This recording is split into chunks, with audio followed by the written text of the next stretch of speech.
We're back online. Today, Sunday. I hope you're all doing well. I'm doing a lot better today. Actually got some, 7 hours of sleep last night, and I'm on the recovery, so let's see what's going on. Double check my stream, see how everything is going. We're gonna continue our pirate thing today that I was working on.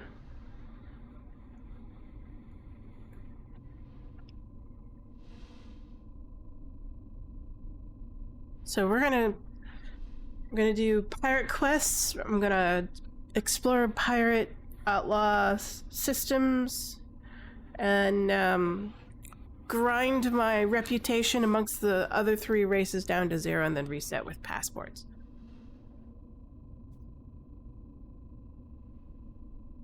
See what happens. It'll be fun.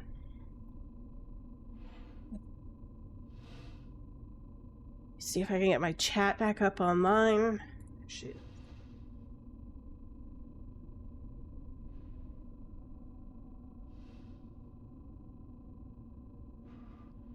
I'll cough and sneeze occasionally, so I'll let you know. Okay, like right now.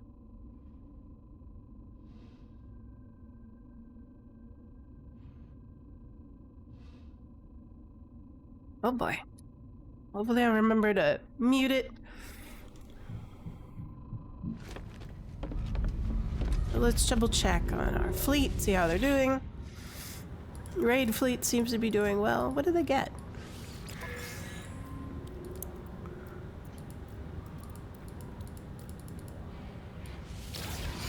Not bad. Oh, I should double check to see if I have combat options on. When I was sick, I turned it off because I was just like, no thank you. Oh yeah, there we go.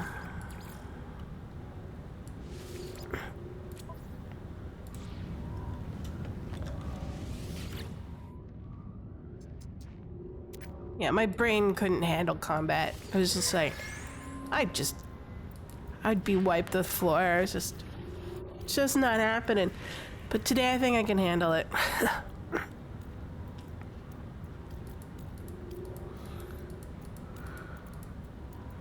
Spawning sacked. Okay. Wow, look at those Viking daggers.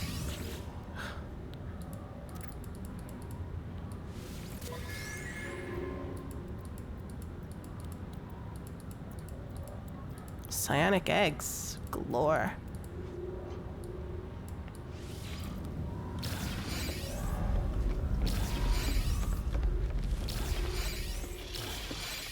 Alright, let's send them off again.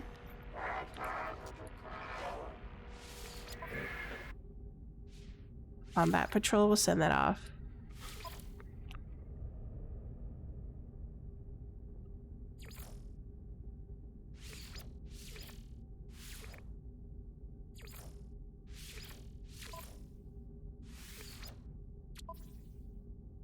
Send them off. Oh, there's a voyage. Oh, that looks interesting. Let's try that. Normandy.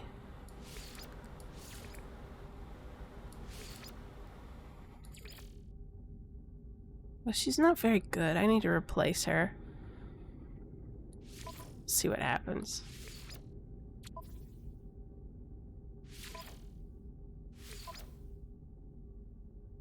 Balance mission. Oh, let's see. Do I have a...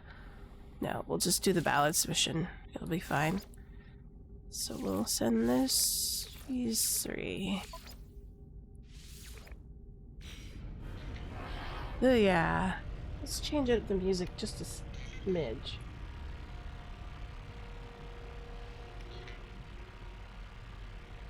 There we go. I like that one. Alright, let's do some housekeeping. It's been a while. Let's see, I think both my bases are under attack. I can handle that right now. Yeah, we'll do that. We'll go... It's probably either Brood or Sentinels.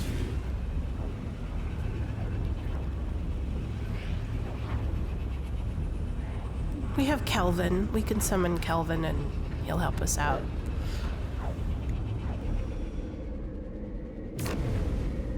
Excuse me. Cough for a bit. Alright.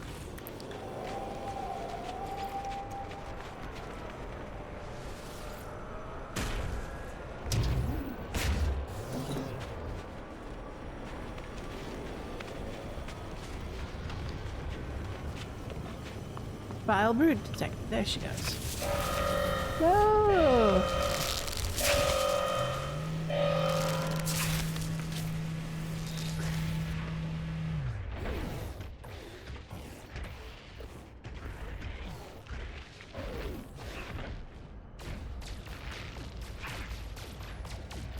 I just sit here, take it down. It takes forever though, for some reason. I'm not sure why. I think it's because it's dependent upon location of where you hit it. So like, I guess you gotta smack it in the face. Or on the thorax or something, I don't know.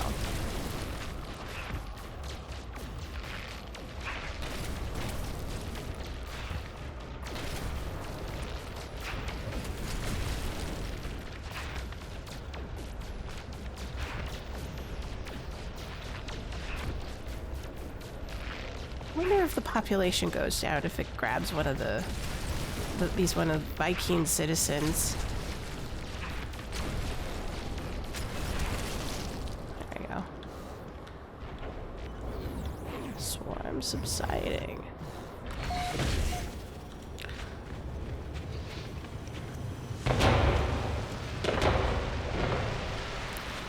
It's a nice ship.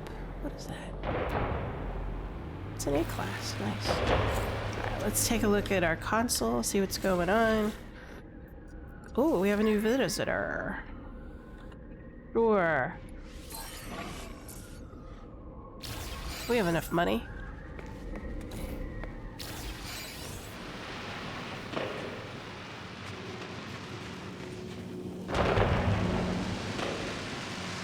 Okay.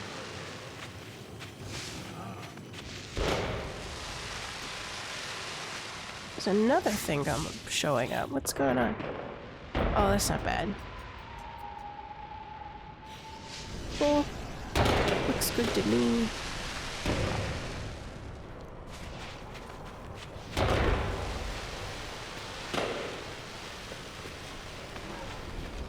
Go back to the overseer office.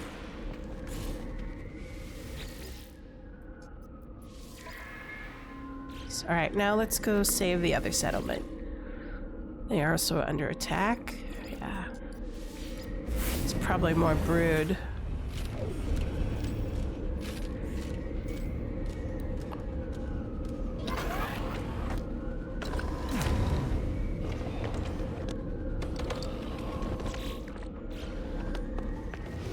Yep.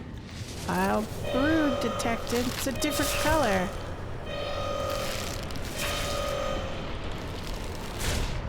Oops.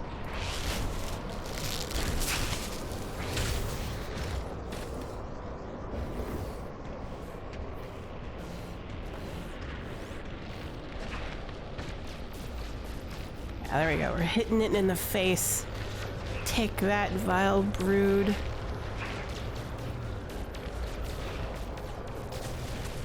For Rio de Janeiro, or whatever.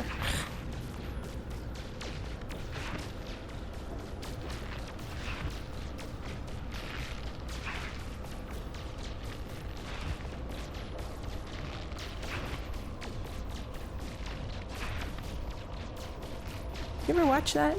It's been a while since I watched Stormtroopers. Or not Stormtroopers. Ooh, it's a helmet. Nice. Alright. I forget. Starship Troopers? I think it is. Anyways.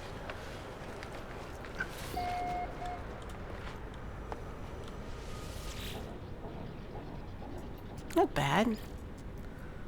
We'll just Put that in the inventory. Those are always useful. I use a ton of those. So we better visit the office. See what needs to be done.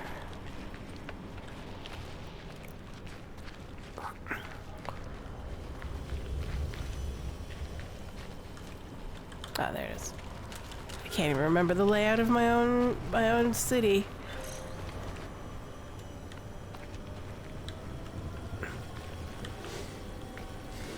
Let's see. Oh, there it is. All right.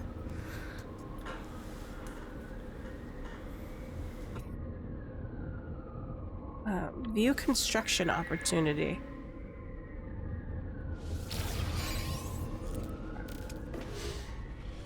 What is it?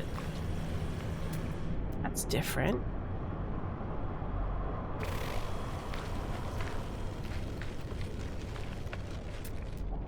What a weird thing. Shuttle.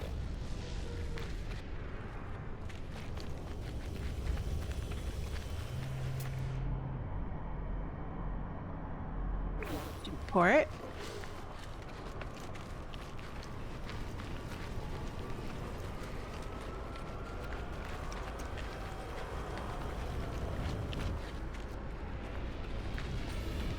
I always thought this was an interesting planet. It's very weird. What am I constructing? Machinery unit, sure.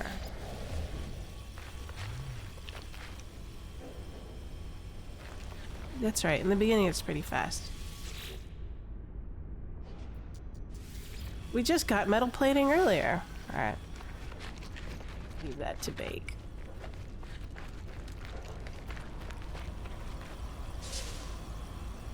Okay, cool.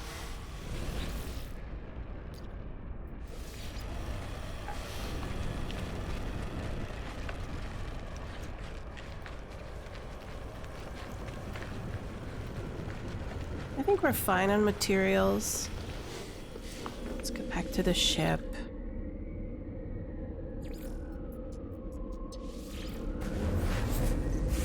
Hey Parker, how's it going? Doing well. Oh, how was your gameplay through Outer Wilds? Did you have any new revelations on the puzzles? Glad to see you again. I hope you're having a good weekend. Let's see. What was our inventory doing? It's a mess. We went fishing, that's right, because that's all we could muster yesterday. I guess we could, like, at some point deliver them. No, we'll just sell them on the market. How about that? Let's see. Sell. I'm gonna try to continue on with my piratical adventures today. I'm still a little bit sick, as you could tell by my voice. It's pretty haggard, I guess. It's pretty rough. How about that? What do we do with, like, S-class fish? I don't know. I guess I could put it in storage and figure it out later. Let's put it in. Do we have another? Oh god, I forgot about that. Ugh. Look at this inventory mess.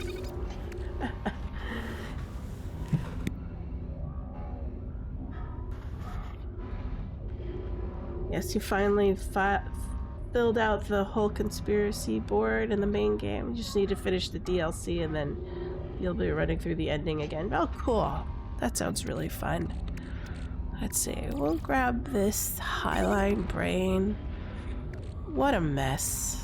Let's take these and we could sell them, I suppose. I was playing around with the Atlantid Stas and I finally came up with one. So we'll just put these fish in here for now, I guess. Could cook with them. Let's try cooking with them at the nutrient processor. What do they produce?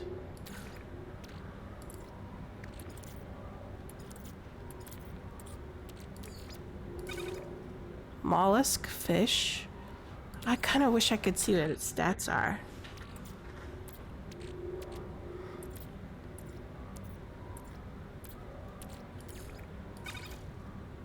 Assorted roe. Alright, sure. What do you get for assorted roe? Grilled fish or... what do you get? 50% health. Interesting. I suppose there's... I remember I should probably do cakes. Because, cakes do, like... I think they have 50% or more environmental hazard resistance or something like that. What does this do? 2% health.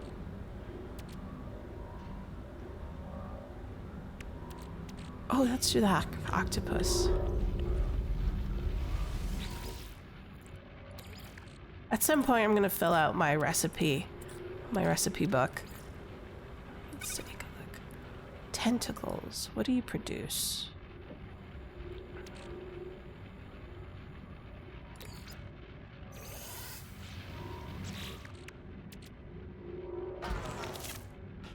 Huh. Hazard, 25% hazard. That's pretty good.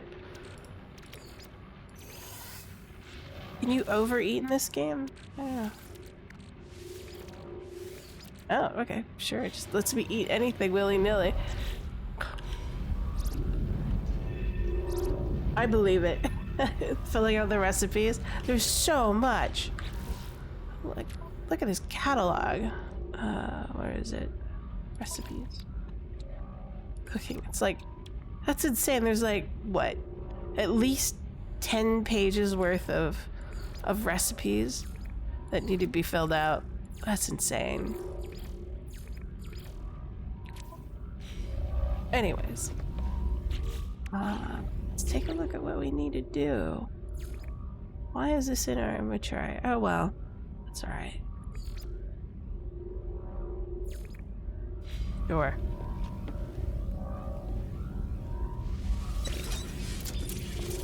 Be a pirate. We're in Vikine standing right now. Let's take a look at our Vikine standing.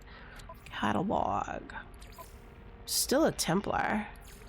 Gek, I'm at 6 right now, just because I did a couple quests. But let's grind our Vikine faction to the ground. Oh my gosh. Oh, that's right. So you hit the, I think it's the X button. You can see all the variants. That's crazy. I feel like that's like all procedurally generated if you're gonna do that. It doesn't feel bespoke at all.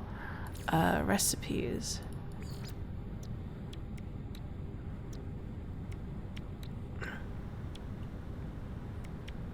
Yeah, meaty chunks versus meaty chunks, right? So it's like all these different kinds of meaty stews or whatever. Crazy.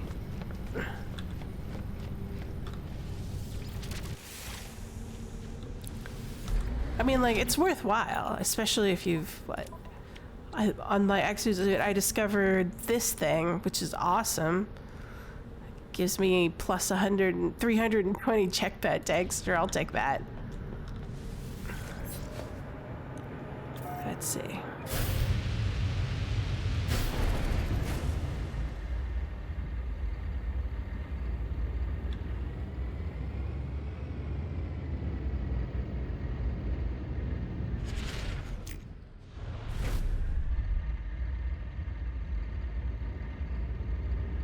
Are there any ships or victims?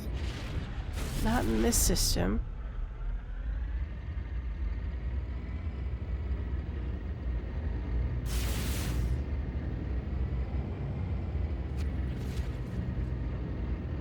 Well, last time I was on, I had discovered this portal, so I'll just tag it.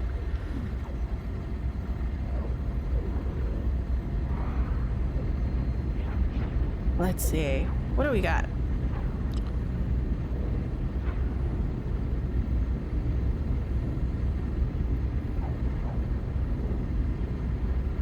We'll tag this portal, and then hopefully when we get back into space there'll be another frigate we can raid or whatever. Boy, I was sick for like 6 or 7, no, not even 6, it was 7, I would say 7 or 8 days. I really like this planet. It's quite pretty. I especially like the water.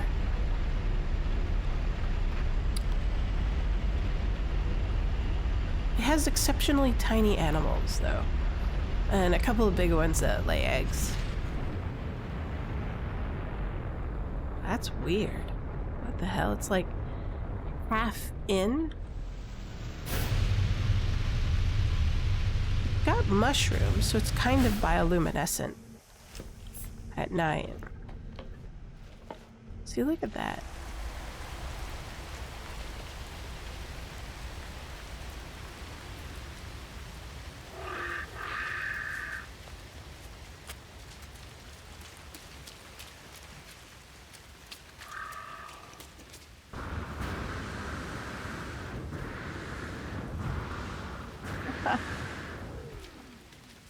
It's on the other side, in the ground.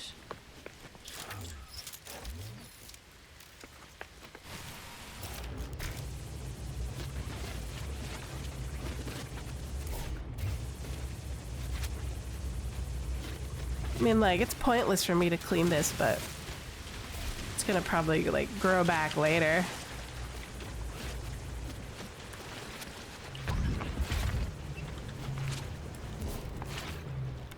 Excuse me. It's a bit glitchy. Interesting. Weird little portal. Alright. We got it. We visited it. See, I like this water. This water is some of the best water I've seen. I like the blue water. I prefer, like, cerulean blue water. Almost tropical.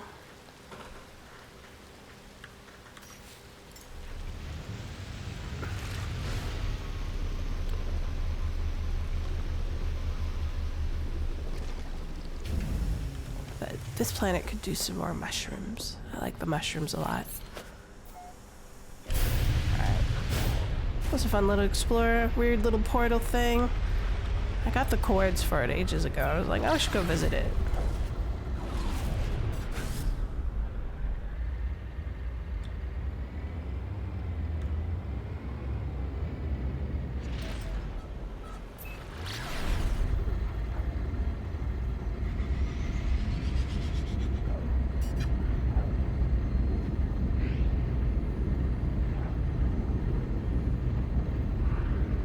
My goal is to raid Viking frigates in Viking systems. See how much I can grind myself to 0.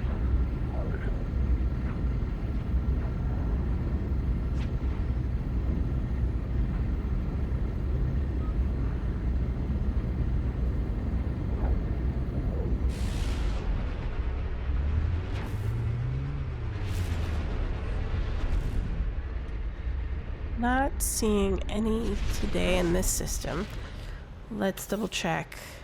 Oh, hey, let's get some Nexus quests while we're at it as well.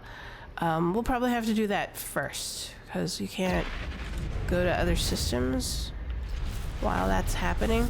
I've been on a Quicksilver kick lately, because it's like, oh, I might as well start collecting all the cosmetics and whatnot. So, I was reading more about expeditions, and sadly, there's some expeditions that will never be run again. So it's like, oh, I'll never be able to get that cool little piece of collectible.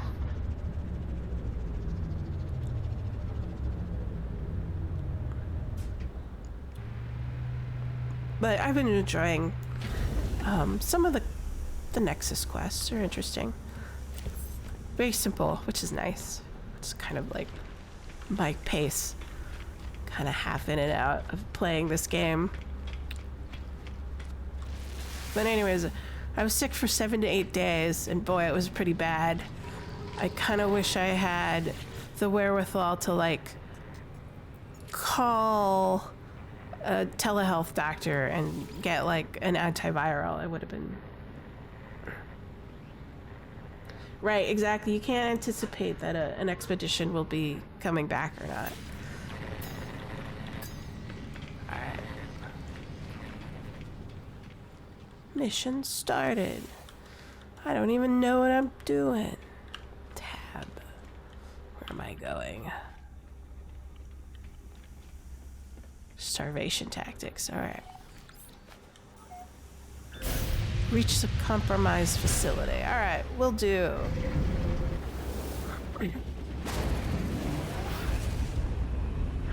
No, they're automatically warping me to where I need to be. This is fascinating.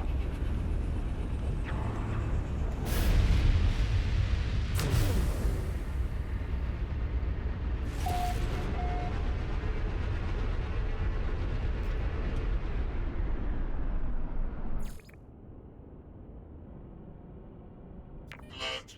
Navigational data received. She is?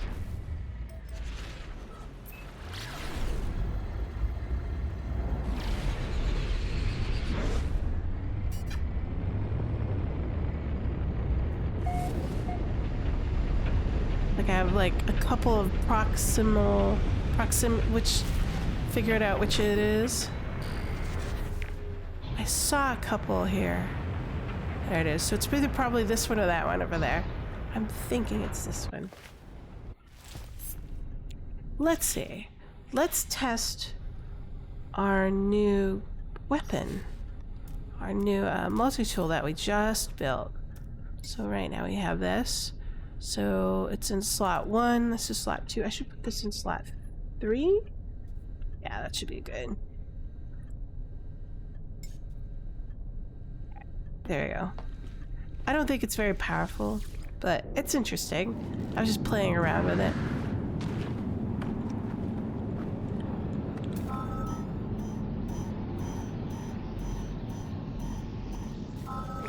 Yep.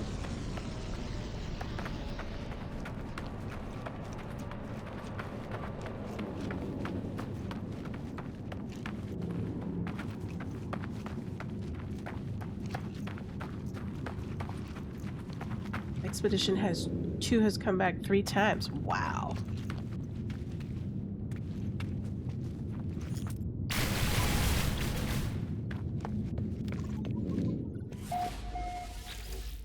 Hello, friend. Touch the display. I gingerly touch the terminal, but it does not respond. Perhaps if the network mistook me for a sentinel, I could get slather. The terminal comes to life. Coordinates flash rapidly across the display in a strange purple script. I download the address to my exosuit and navigation system. Depot located. I always still like exploring these little outposts. See what's here.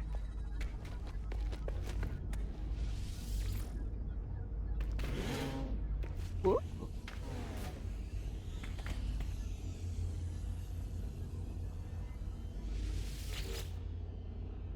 Hello, world. The Alice has created a simulation of its own world.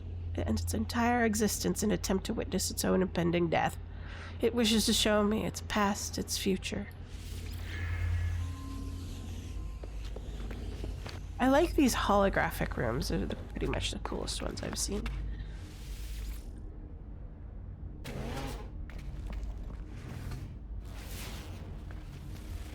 Anything in here?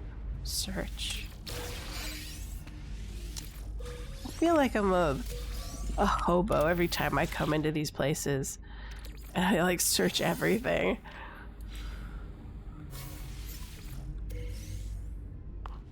Weather warning. Incoming storm.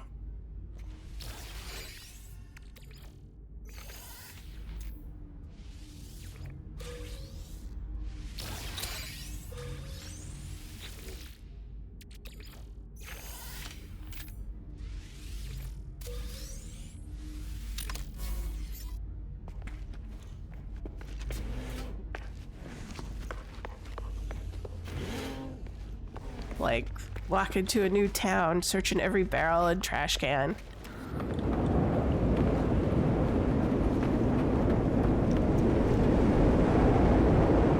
Oh, really? Cool. I'll have to take a look at it. Neat.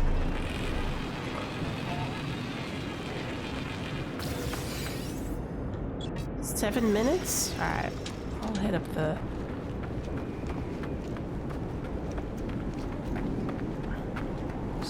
So the last time I got Quicksilver, I bought this confetti jetpack and then the cape, because I thought it was pretty cool. I like the cosmetics a lot. I suppose at some point I will start buying all the base enhancement stuff. Things that you can put in your base. Little trophies and wall paintings and colors and whatnot.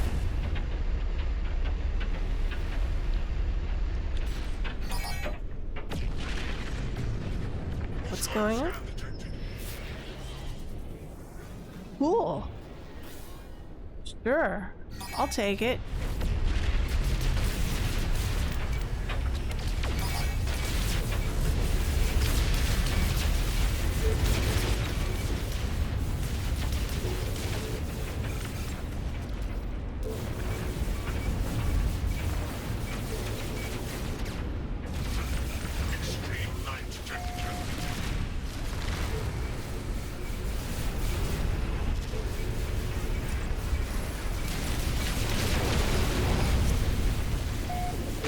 I think I missed one.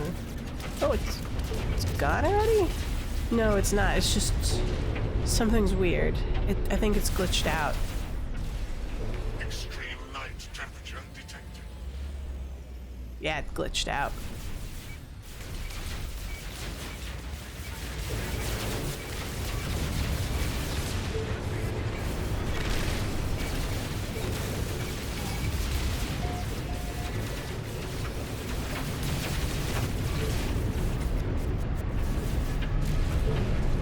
Excuse me. Extreme night temperature detected. One remaining shield.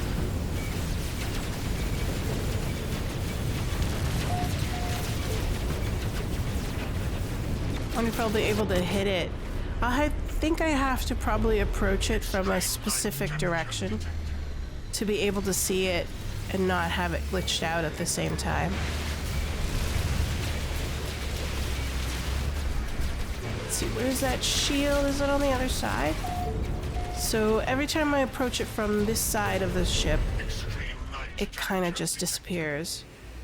So I think, let's see if I can.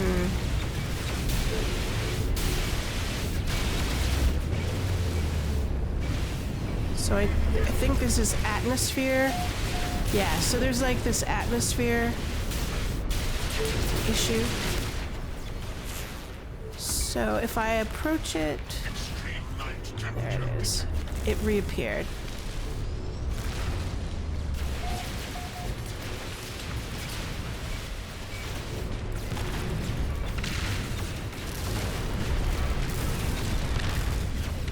I might have to reload the game. We'll see.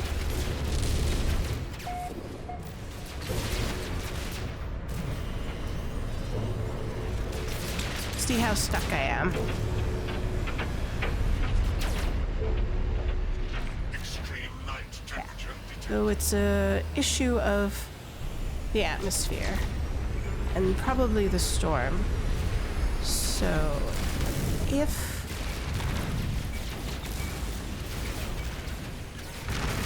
I stay above the storm,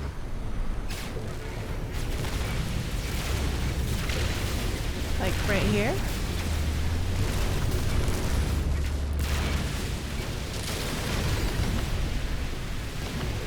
There we go.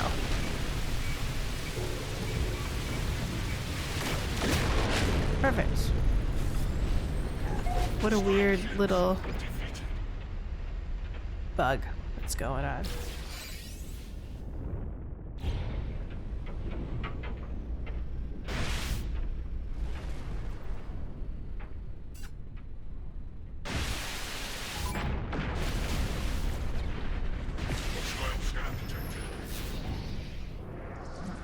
Kind of odd that it jumped straight to the capital ship. I'm kind of used to.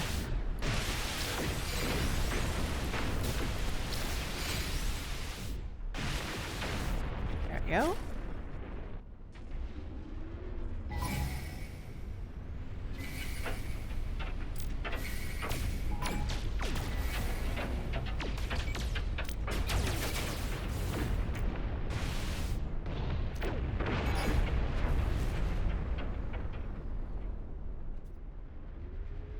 See what's going on. That would be fun if I could get that particular base thing. At some point I will probably start focusing on building bases.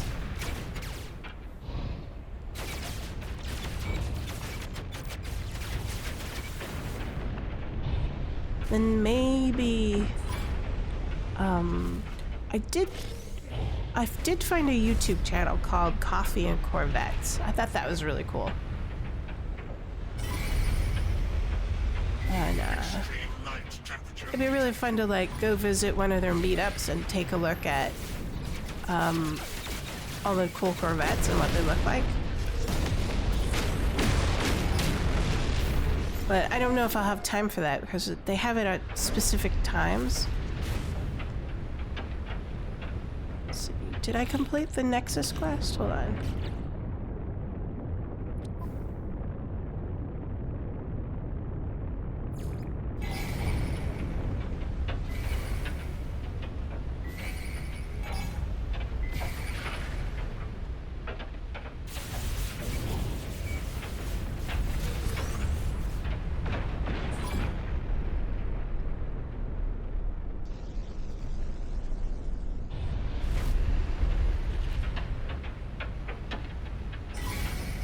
Very strange. Something about the atmosphere prevents it from rendering, I guess.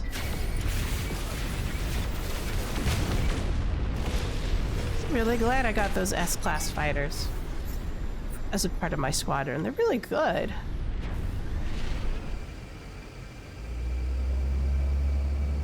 I shopped forever for the S-class, these pilots.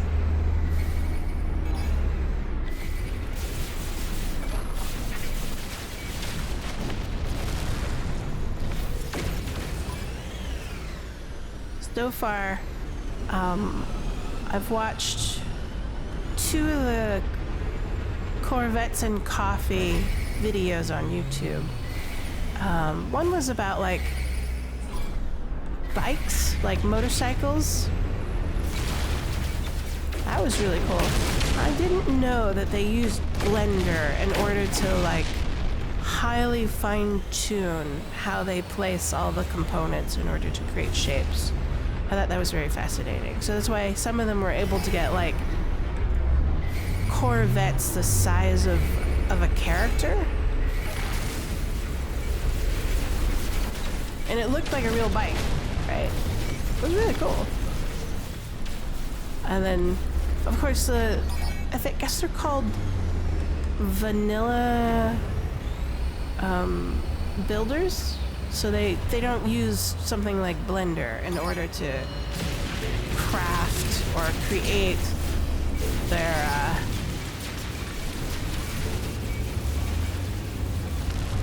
their Corvettes.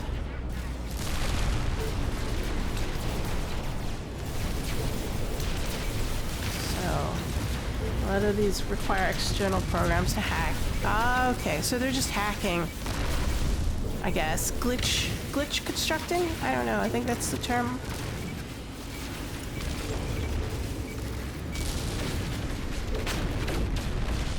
Nice. I like that. Mission complete. Nice. 2 carrier AI fragments found. We like those. So we'll summon... Actually... I can turn it in via my ship. I've got a little console here. Oh, I have to wait till it updates. What's going on? Return to the space anomaly. Complete the mission. There we go. Ah. Looks like we have to wait a bit more to get more Quicksilver quests. Which building is more of a hack on the light side.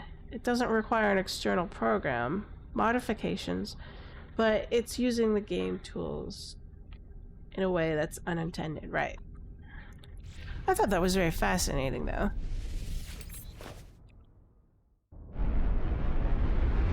Let's get back into here.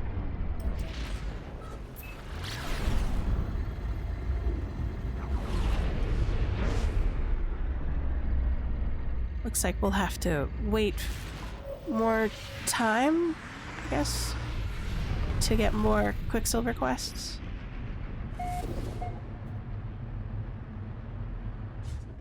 I don't know what the ETA is for Quicksilver request recovery. I mean, like, there was one weekend where I could do, like, at least 4. I wonder if that was, like, a special event or something, because... So, community research. We're at 75%, I guess.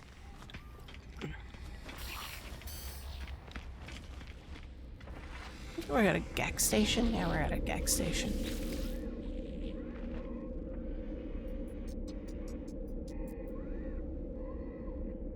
You are good as long as you don't leave the system or exit the game. Ah, yeah. So I'm leaving the system because if I turned in the quest, it's fine.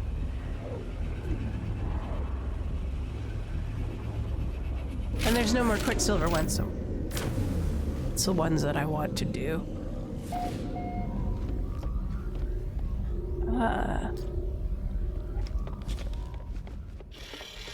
Get back to Vy'keen. Terrorizing the Vy'keen. Let's terrorize them. I believe I'm still in a Vy'keen system. I think.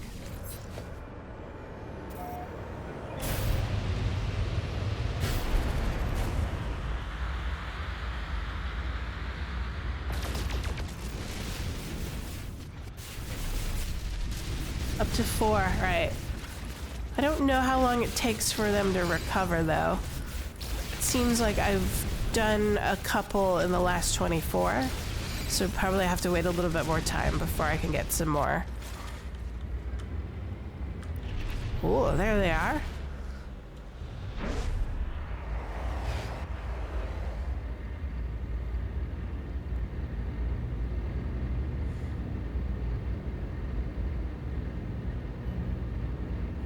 Wow, that one has almost like 12 cargo pods attached to it. At least that's what it looks like to me. No, 10. 5 on each side.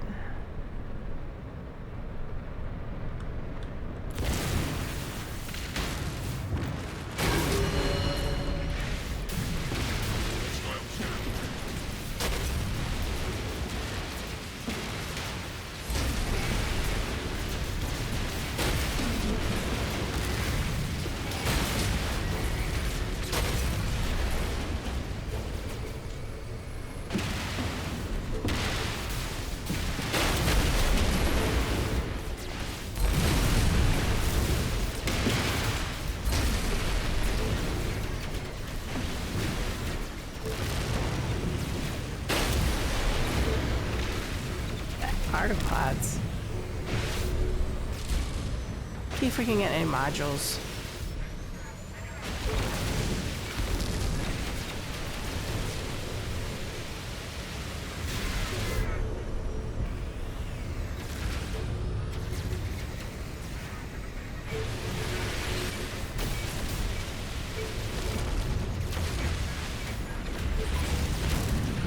What did I get?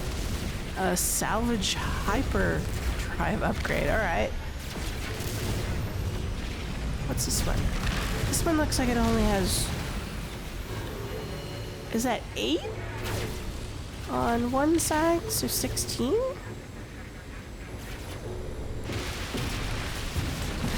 I could be wrong. No, they're just big ones, not small ones. Oops.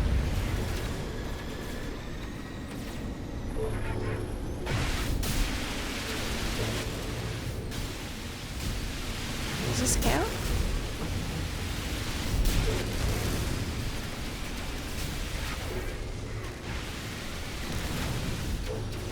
It's hard to count what they have when it comes to like.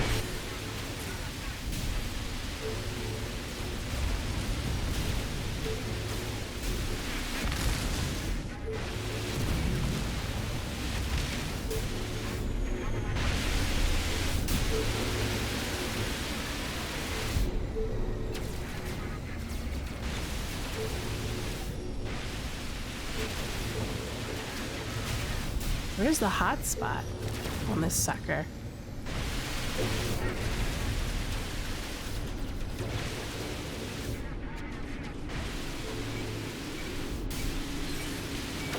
There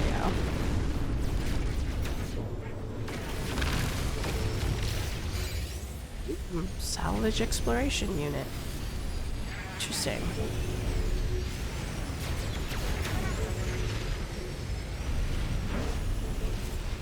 We'll just leave it at 1.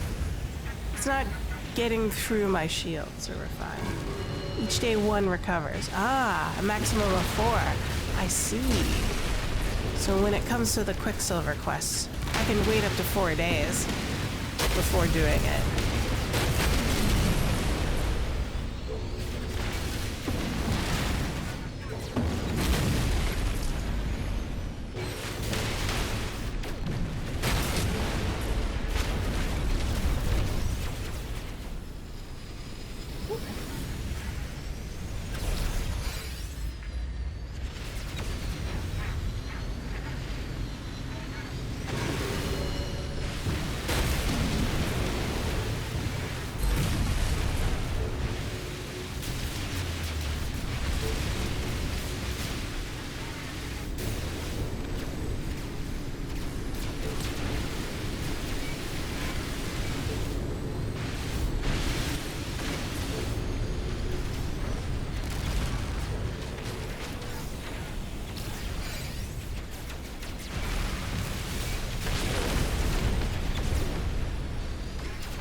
What do we have left? Ooh, we're up to 4 already.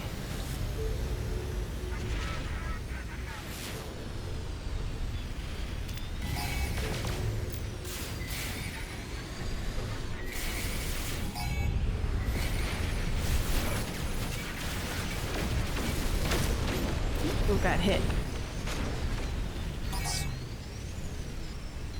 One of the things they do occasionally is they have PvP battles with the Corvettes and Coffee Crew. I thought it was very fascinating that they'll basically play protect the.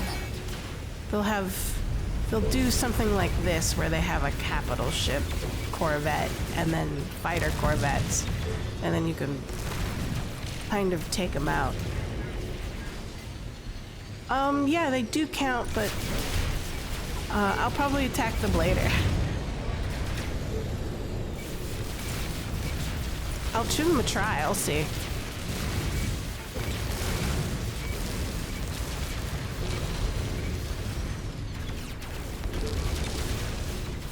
Last time I did this, they did count. Alright, there we go. So, like...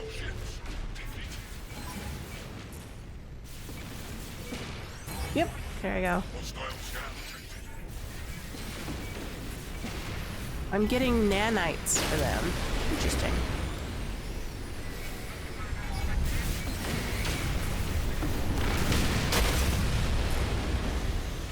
So that one contained ion capacitors.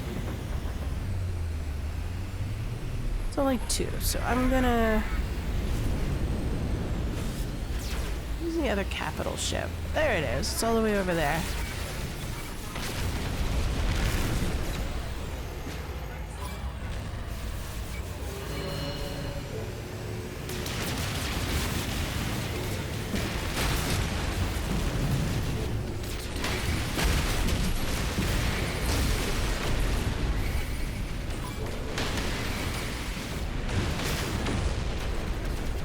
I was destroyed a little bit faster than I expected, but we'll see. What's that? Is that like a frigate? Oh yeah, it is.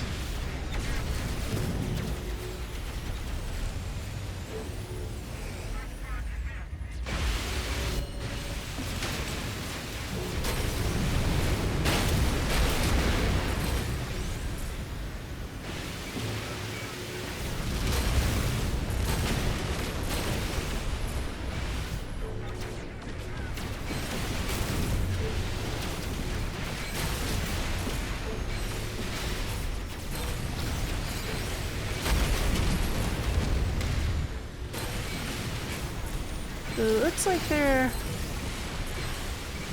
pretty small returns on these individual cargo pods.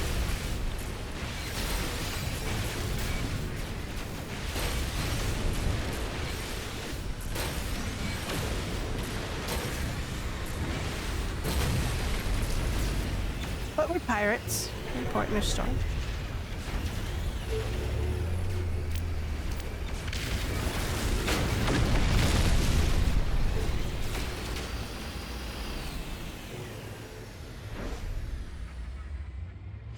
Cargo pods.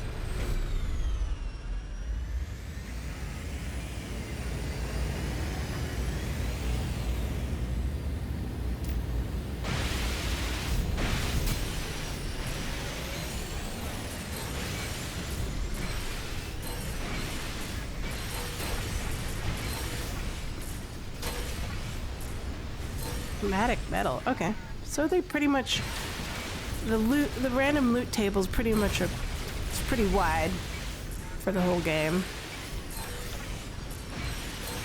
for each of these pods.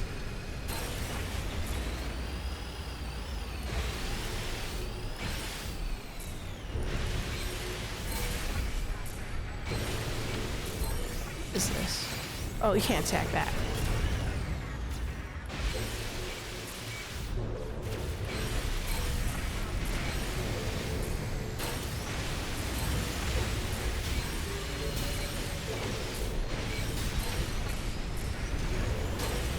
I wonder if the shape dictates what kind of loot they give off.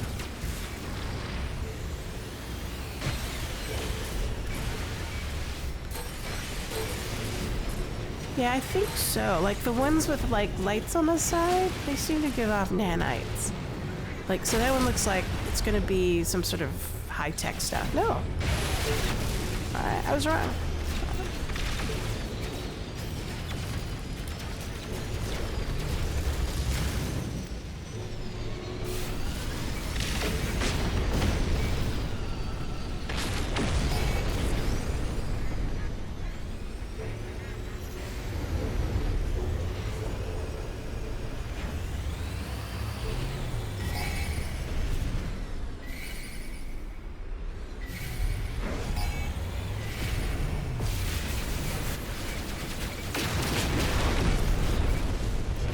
Ooh, got bumped. Well, these must be frigates, that's why I can't attack them. So like, let's try to guess. This might be some raw materials because it's very plain Jane. No, that was like fuel.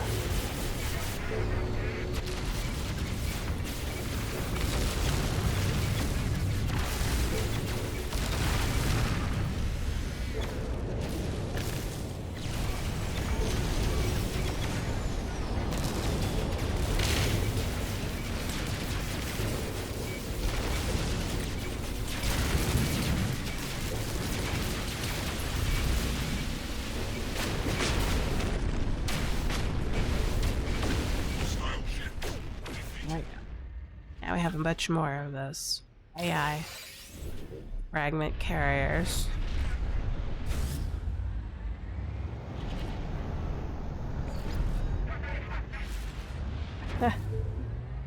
Hire me!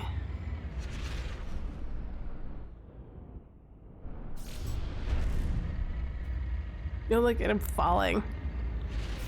Now I'm 7. 6. Will it be 0?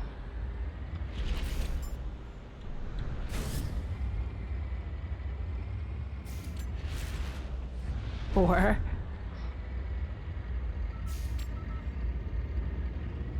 3.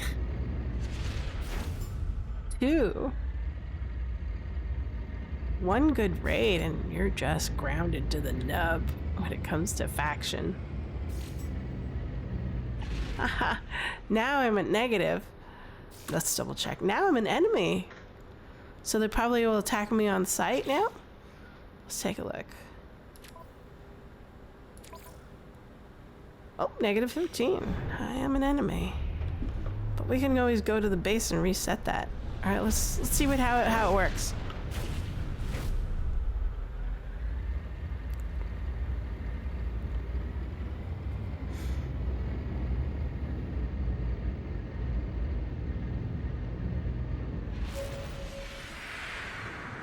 So, this is one of the things I've always wanted to try, is ground myself to negative levels and then use a passport and see what happens.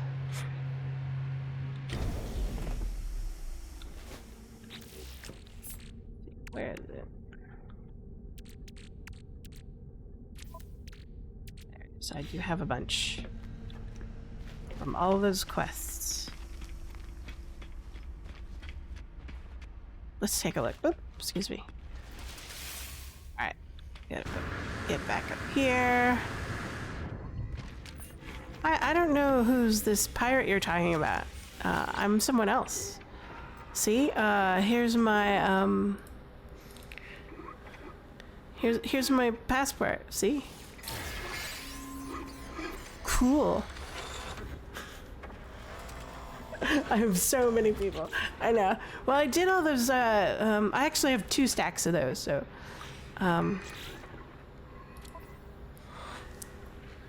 so I think I have like 1 full 40 stack and then like 20 something odd stacks. I'm also in my inventory. I just kept them in my inventory.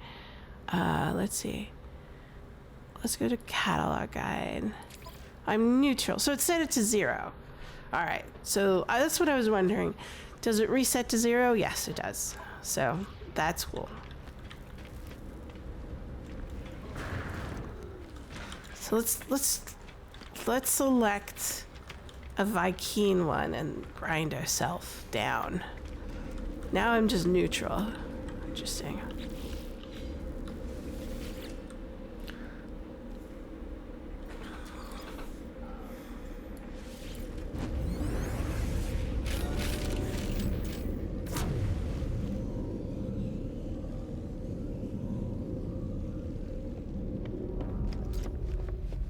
All those pirate Uber delivery quests that give me forged passports.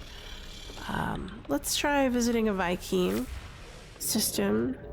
I think we're both like negative or 0 for both Viking and what is it? Gek.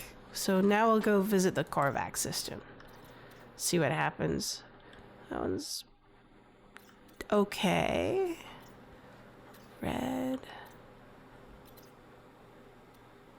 Sure, we can bring a little terror to this system. See what fresh victims we can take a look at.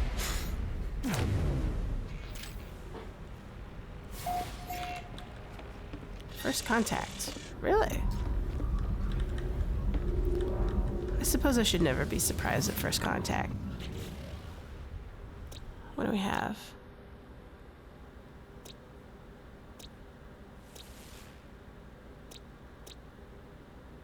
Not bad. Fun little planet set.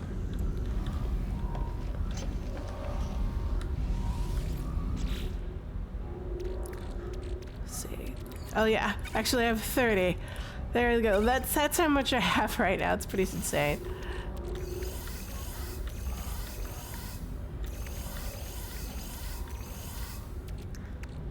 So many quests. 33 and another stack. It's pretty insane. Actually, I want to make sure I have it in my inventory and I don't accidentally.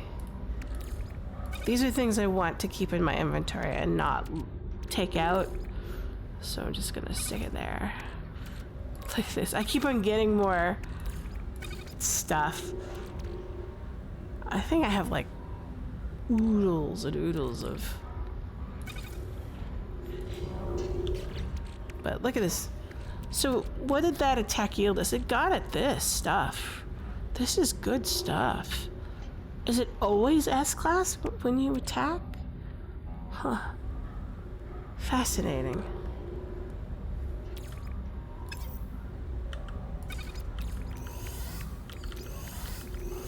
This stuff's pretty expensive, so I'll just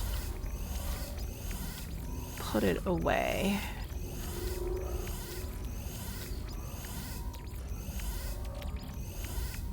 So get this. I keep these around so when I visit the monoliths, I can hopefully get more Ooh, so, exosuit, sure. Do I have enough room for it? No, I'm gonna overload it. Oh well. Let's take a look. We'll put this in the inventory for now. I think I'm maxed out on some of these, but we'll take a look at them later. Work on it. I just want to like clean up my inventory for a little bit. All right.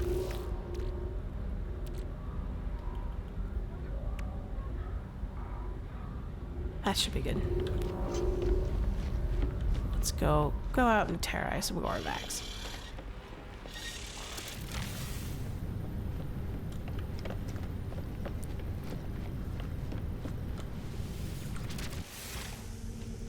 So what's our pirate faction? We're probably maxed out on everything now. So our outlaws, yeah, we're maxed out. We've got 1,175 standing. It's super easy. I should probably do a couple more missions, but I'm the highest middle chief for bounties completed, freighters plundered, and missions completed.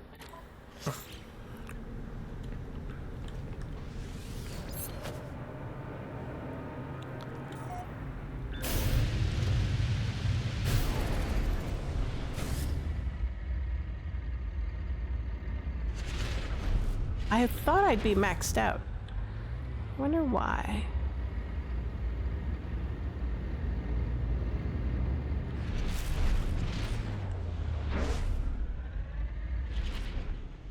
Just some more missions and you can go legit again. Right, yeah.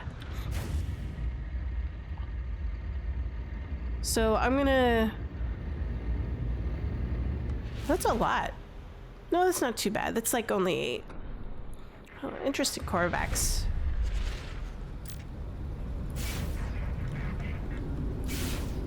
Oh no, it's actually quite a bit. There's like 6 in each section.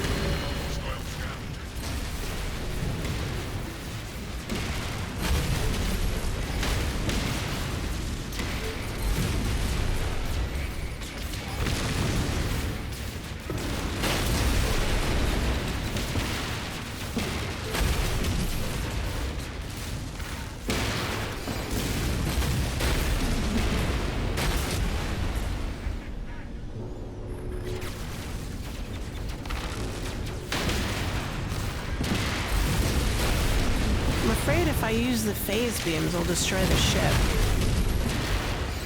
before I could get all of the cargo.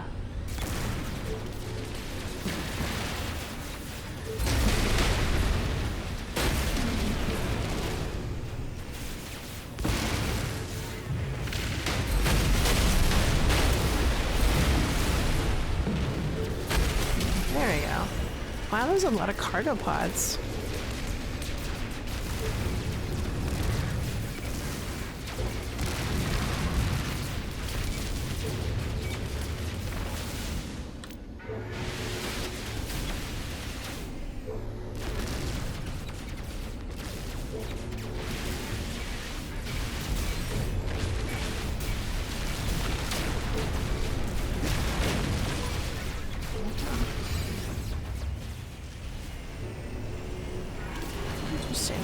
Oh, it's already picked up to stage 3.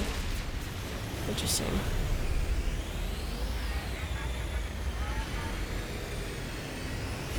This one's like the Corvax one.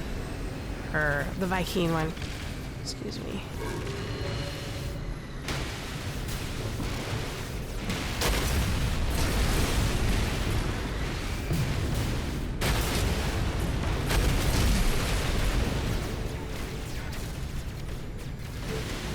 A different color set.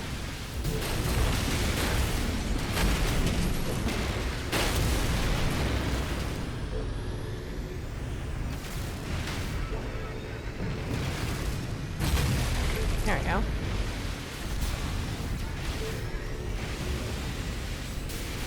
Wow, it's super super fast to grind yourself into negatives.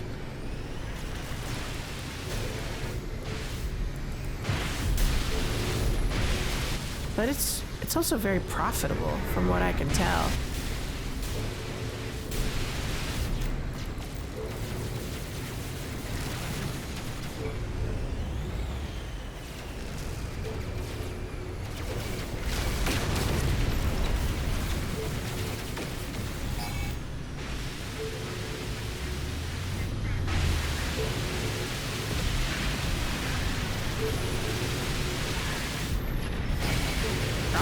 I can't seem to target anything.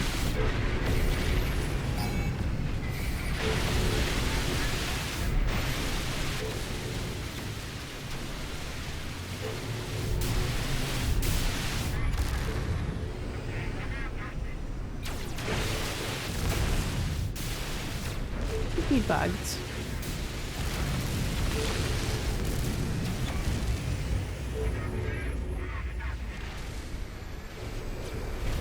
I think it's bugs. Maybe I need to destroy this antenna? Nope.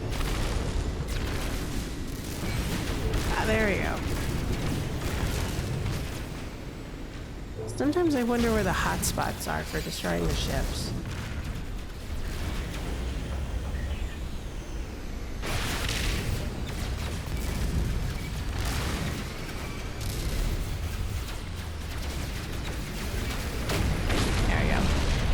And then the Sentinel ship should come and I can get another AI generator. Fragment, I mean.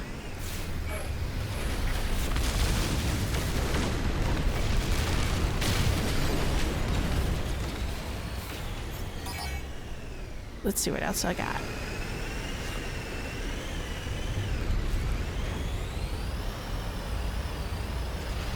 That's an interesting one. Ha ha ha. What a reckless jump.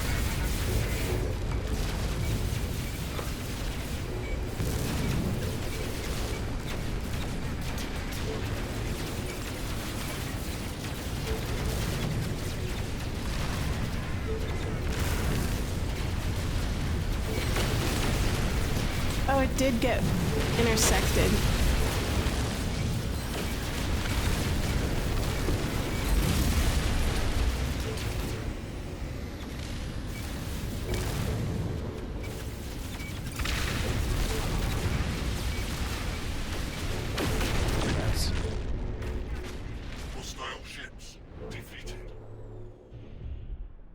Funny.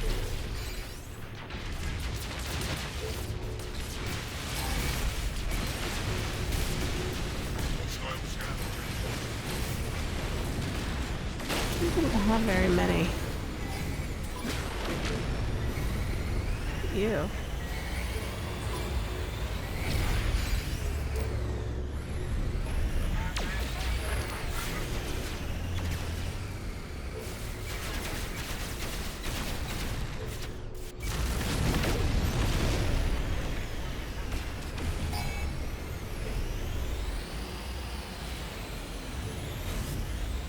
I think this is like probably the most pods I've ever seen on a single ship.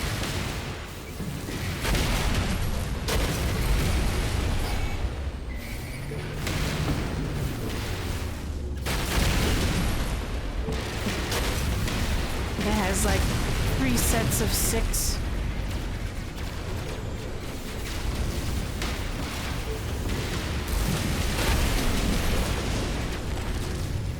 Maybe a 4th? This is like a 4th set? No, this is just 3.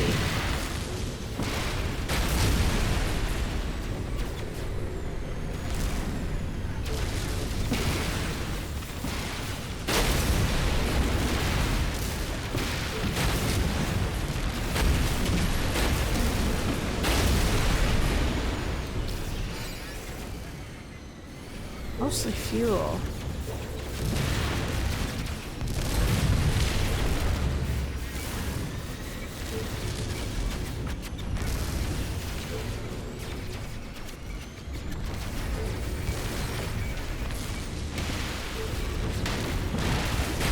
goes.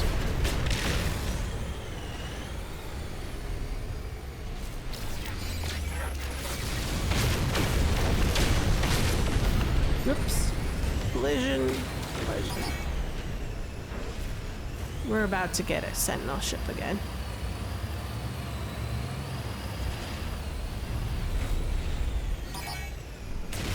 There she goes.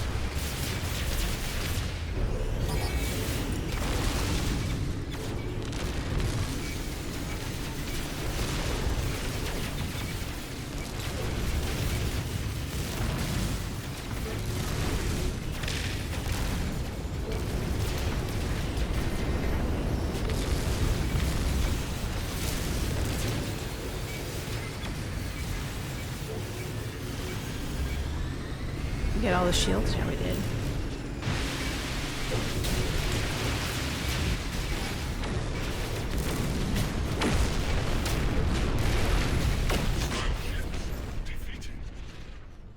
Ooh. Of course there's more. Now we have cargo pods to loot. Oh wait, what's this? Is this another type of frigate? Freighter? Hold on. Ah, same kind. So 6.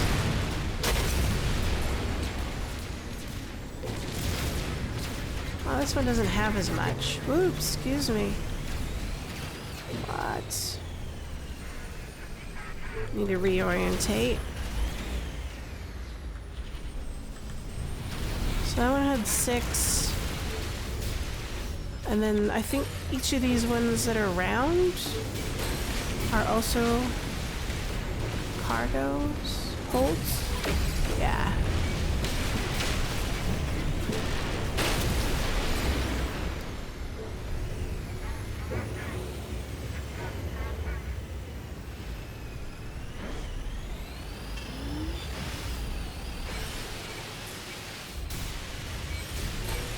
But yeah, it's totally lucrative to become a pirate. I mean, like, I'm making, in terms of like loot, I'm getting quite a bit. And then the S-class modules are pretty good. As far as I can tell, every time I destroy like a frigate or a capital ship, I get a module pretty consistently. I don't know if that's because of my kind of casual settings for this game or not. Because I started on relaxed, then I pushed it up to casual, or is relaxed and casual? I don't know. They're the same.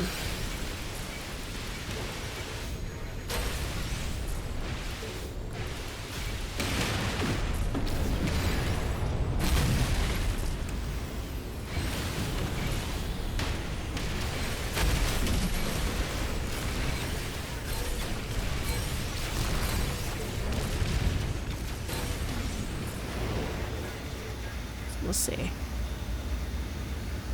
And then after this, we'll do some missions. We'll head to an outlaw system and finish off the missions.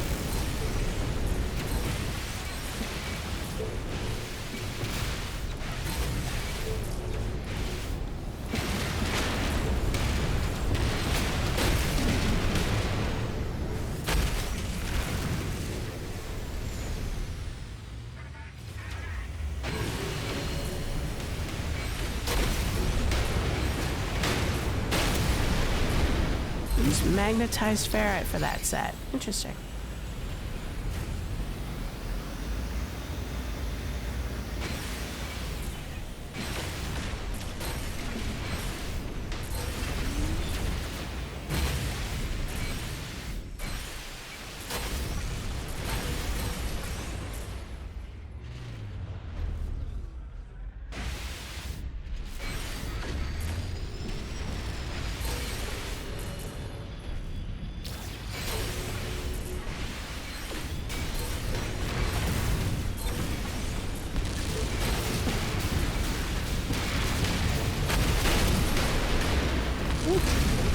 rough.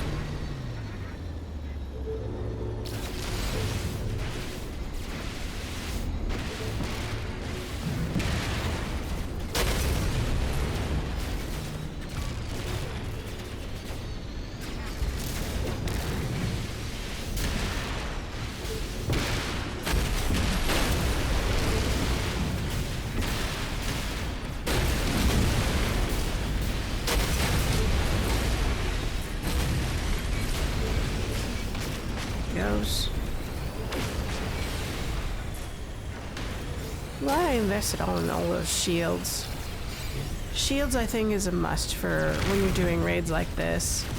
Because then I can kind of keep those sentinel ships on level 1, 2, or 3 instead of having to deal with the capital ship too much. The capital ship has just way too many guns for me. So it would destroy me if they all hit at the same time.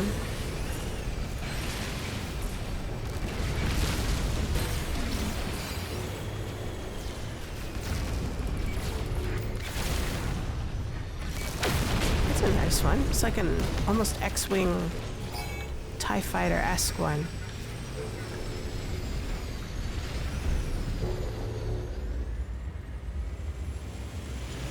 So we're getting interceptors. Stage 4.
She goes. Now let's see how we are grinded to a pulp with our faction.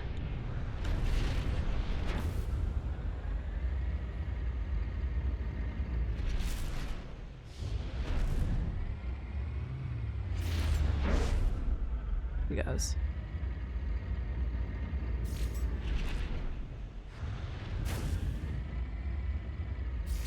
We only have like a couple of frigates left.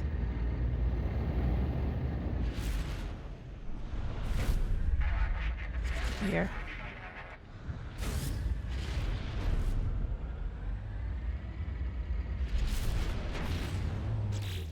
Let's see.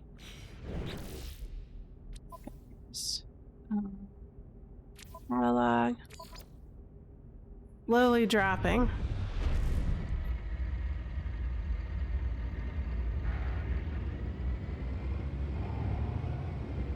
It's not dropping as much as I thought it would.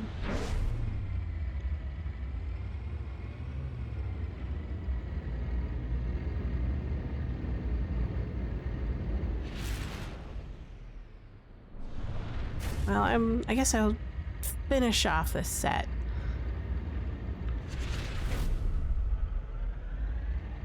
There's a couple here and there.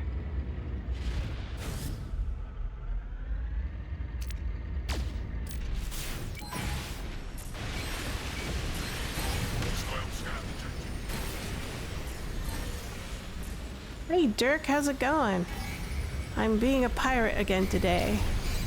I am terrorizing the Korvax.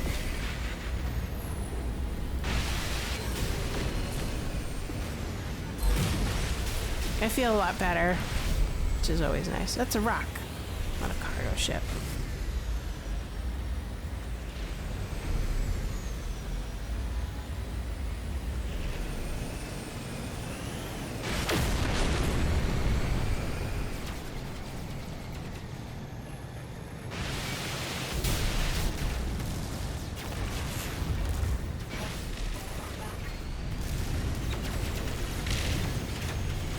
Korvax Menace. That's right. Oops, excuse me.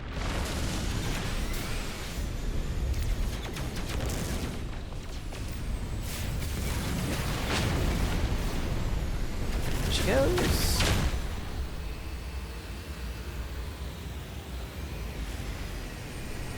I thought I'd get less standing, but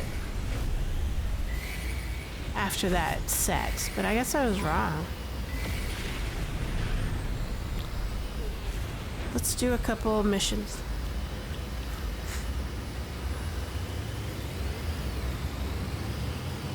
We'll head off to a pirate system and then finish our missions to see if we can get the highest medal standing.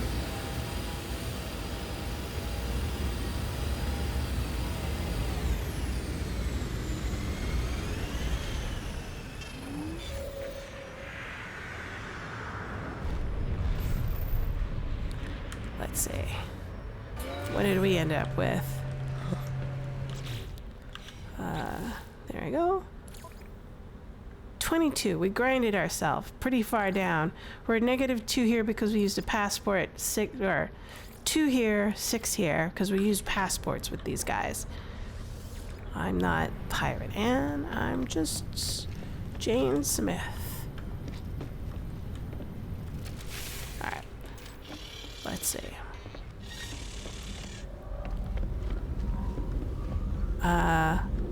Oh yes, we're gonna go find a pirate system. Do some quests.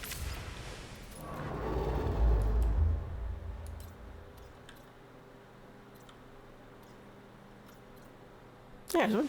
Dissonant.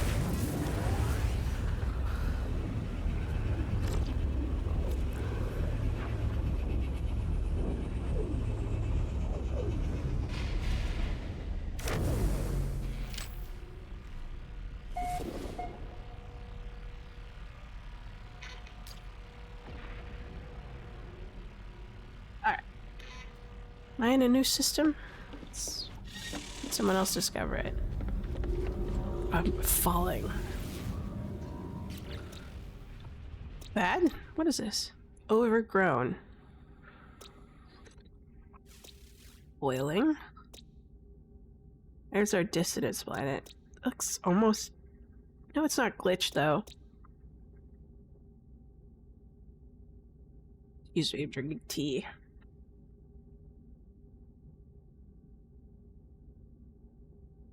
Alright.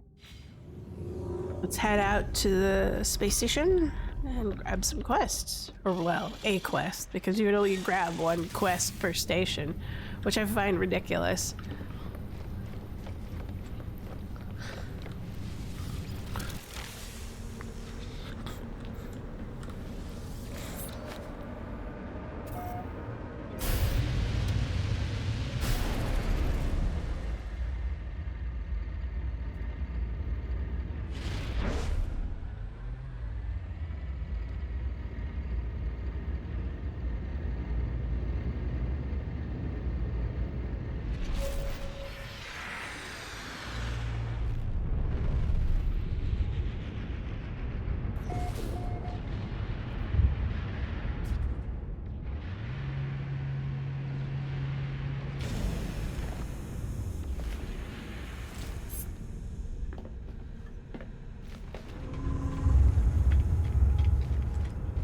Yeah, they don't have a teleporter pad, so you have to run the long way.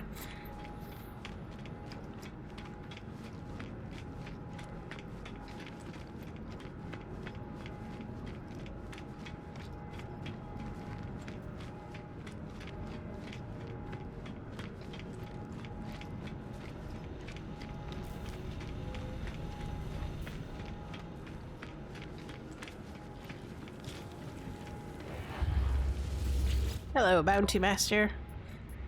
What can we get here? We get more passports. Hunt and destroy.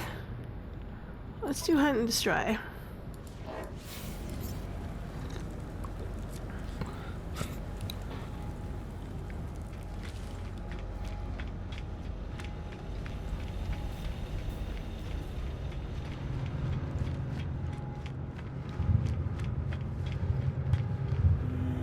intercept and destroy some pirates.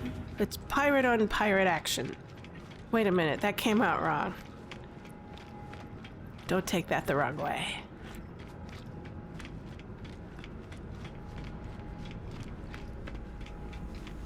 Any football fans? I know it's Super Bowl Sunday out there.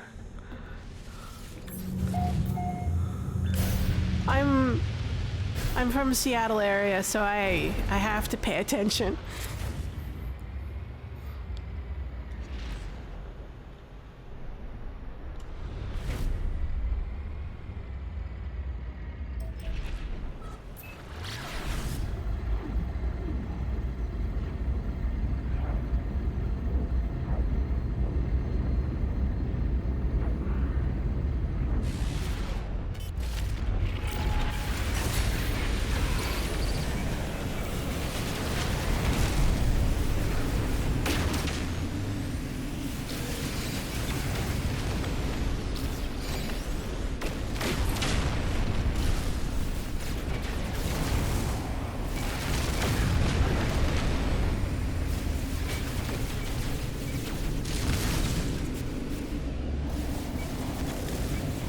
So my brother and my father were super into Super Bowl.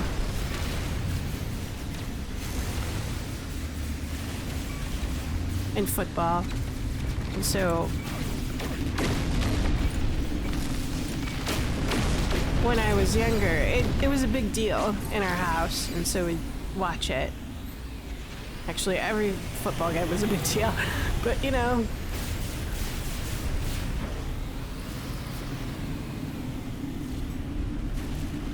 Well, that was easy.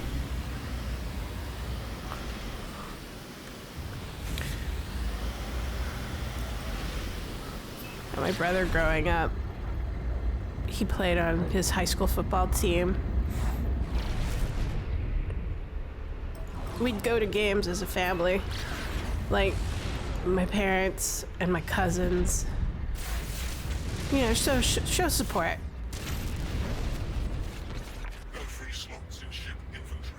I'm full? Wow.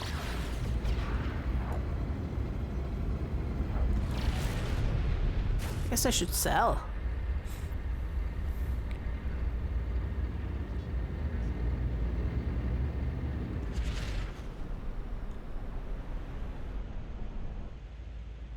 As growing up, we'd make a big deal out of it.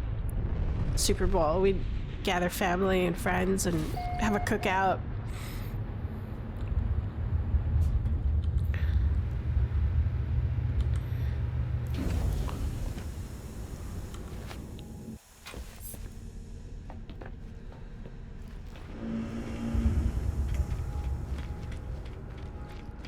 Really too much food. It's like, I would say it's almost like the equivalent of Christmas Christmas feasts when it comes to Super Bowl in my family. But I'm an adult now, and I don't have to pay attention to that anymore. I mean, like, I still do, you know, just so I can have a conversation piece with people, you know, friends and family. And especially right now, because it's like, we're all from the Seattle area.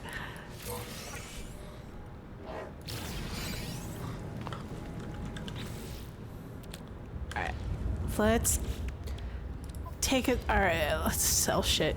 How about that? I guess will I ruin the economy if I sell a bunch of expensive stuff?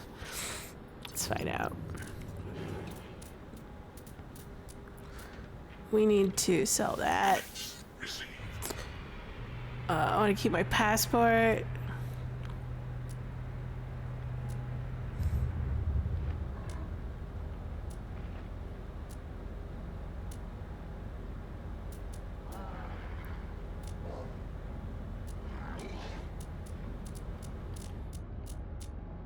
Alright.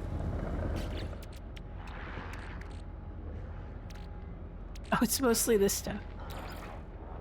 I'll put it on my freighter. Since most of this is freighter stuff.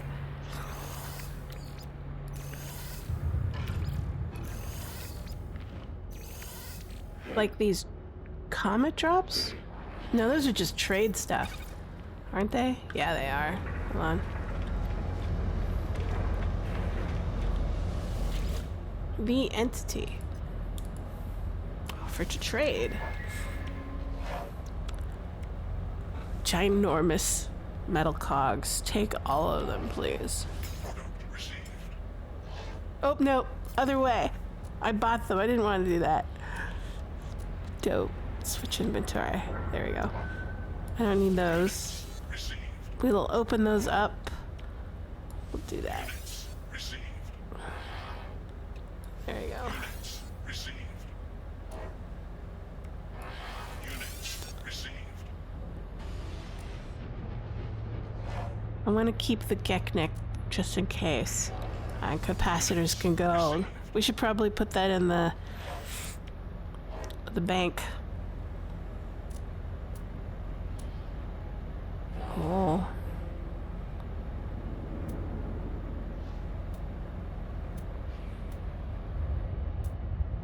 Alright, I guess that'll be enough for now. We'll open up the suspicious packets.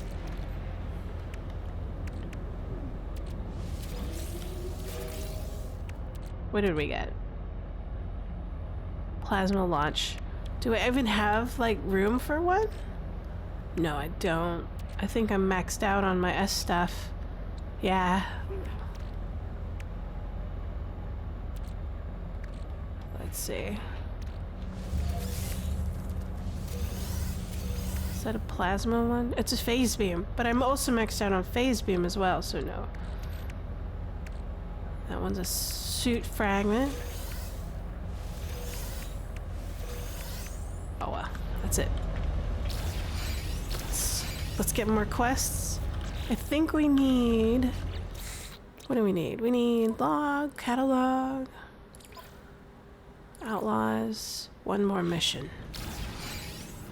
We'll tag another rival pirate.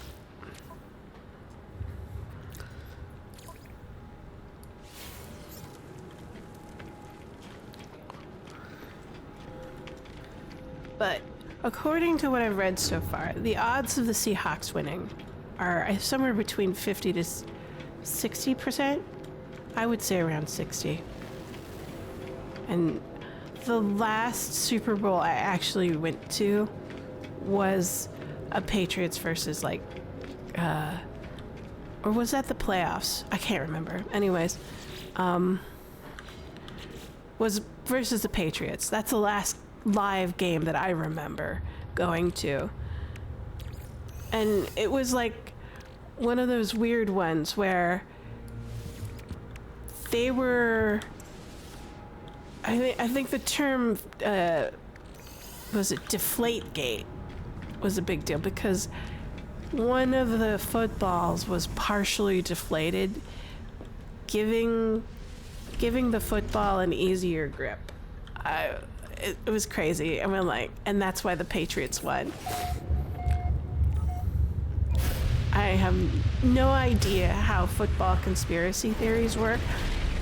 So I was thinking, all right, sure, whatever.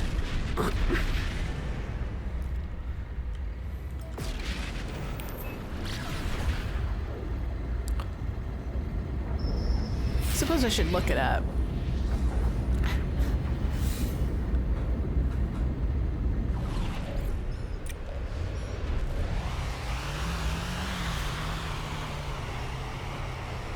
What the hell?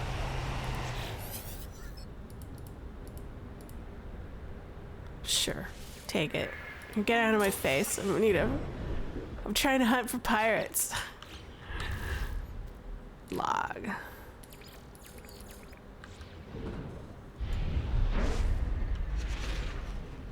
Am I here? Where is it?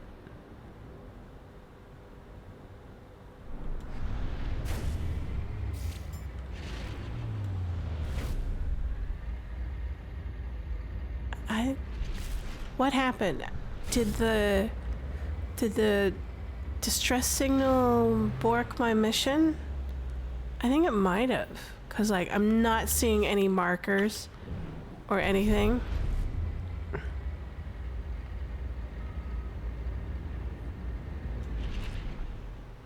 Yeah, I think something happened. I might have to abandon the quest. Because, like, without that marker, I don't even know where to go. Yeah.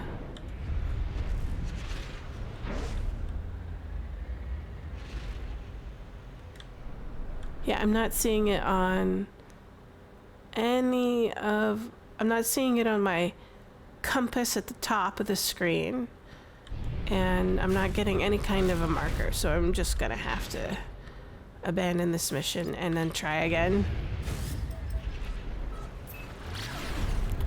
I've had that happen to me like twice so far. Maybe more than that, as far as I can remember.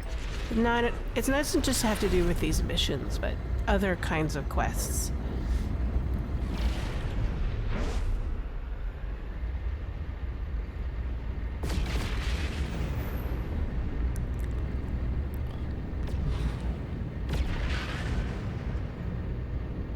Oh, look, more victims.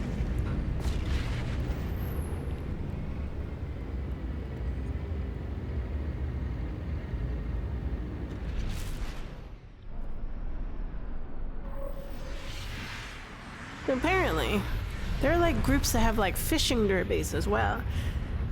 One of the events that the Corvettes and Coffee crew sometimes run, they do like fishing derbies, where they just set up a bunch of rules and people gather in one place to fish. I thought it was pretty cool. It's like a real life fishing derby.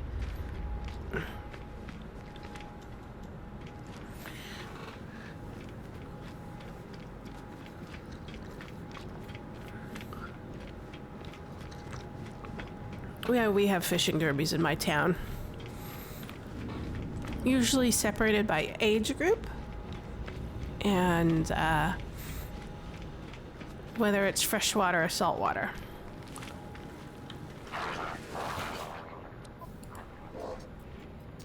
Alright, we'll try this again.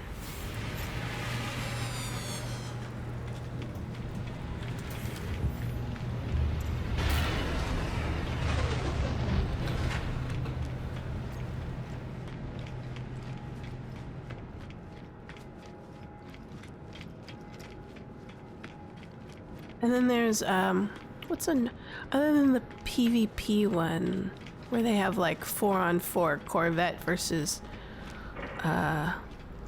attackers versus defenders, where you have like the giant Corvette serving as a frigate.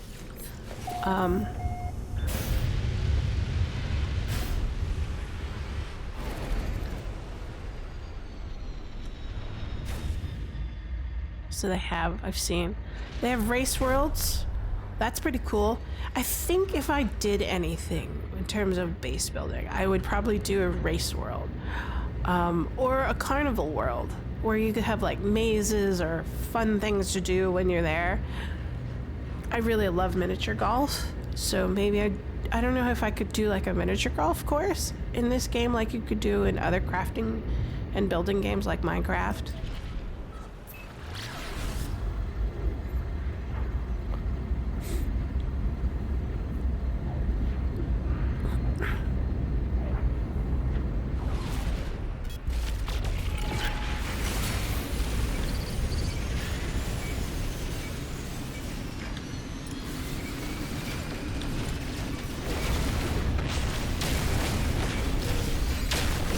I got collision.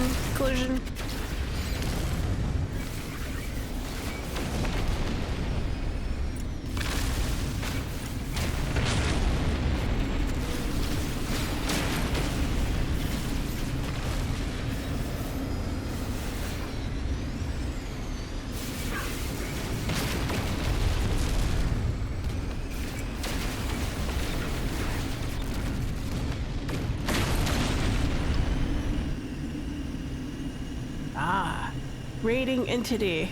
I have taken him out.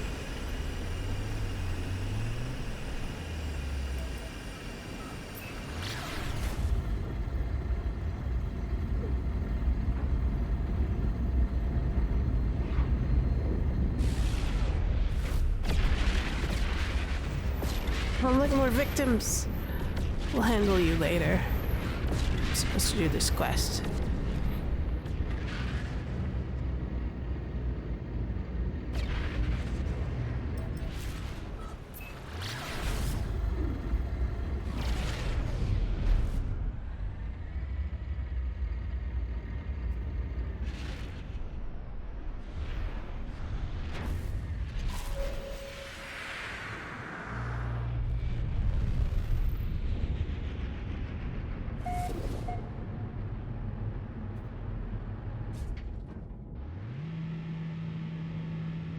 I mean, like, other than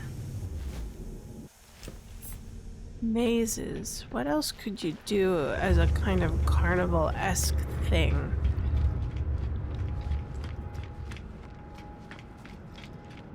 Maybe jumping kind of stuff? You use your jetpack and stuff like that. What do they call that? Parkour?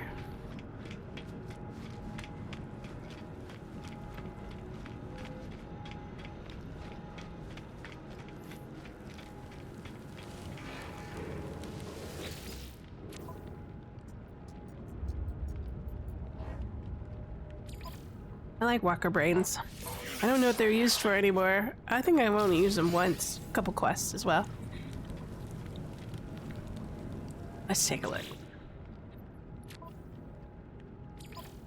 Savior again. Oh, now we're up to 50. So we'll have 50 more. Wow, that's a lot. Or no, 10 more. We'll do more hunt to pirates. Those are pretty easy.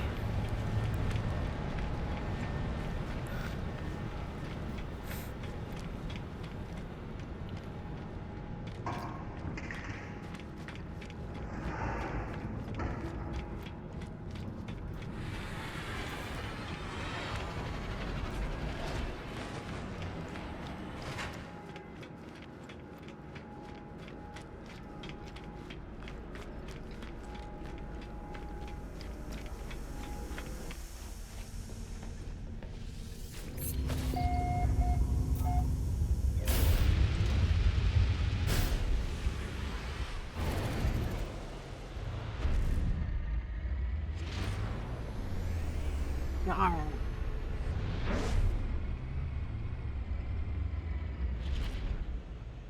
They're like the same one over and over again. I just need to find a better hiding spot.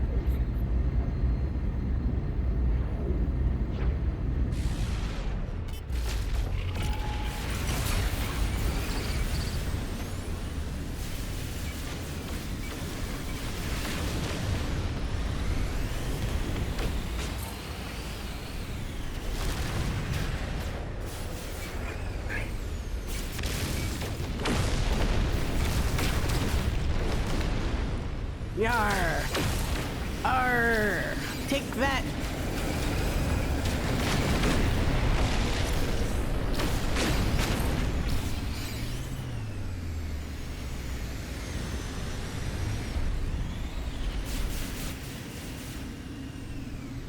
Is that it?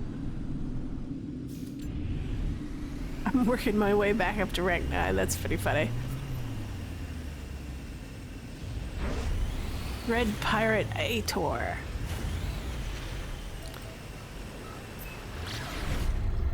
Be sad. I remember, what is it?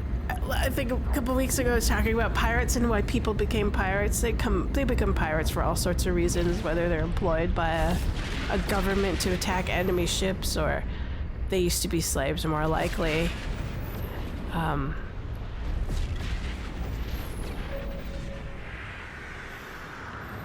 But there was one pirate, I think his name was, Black Sam, Samuel Bellamy. He became a pirate for love.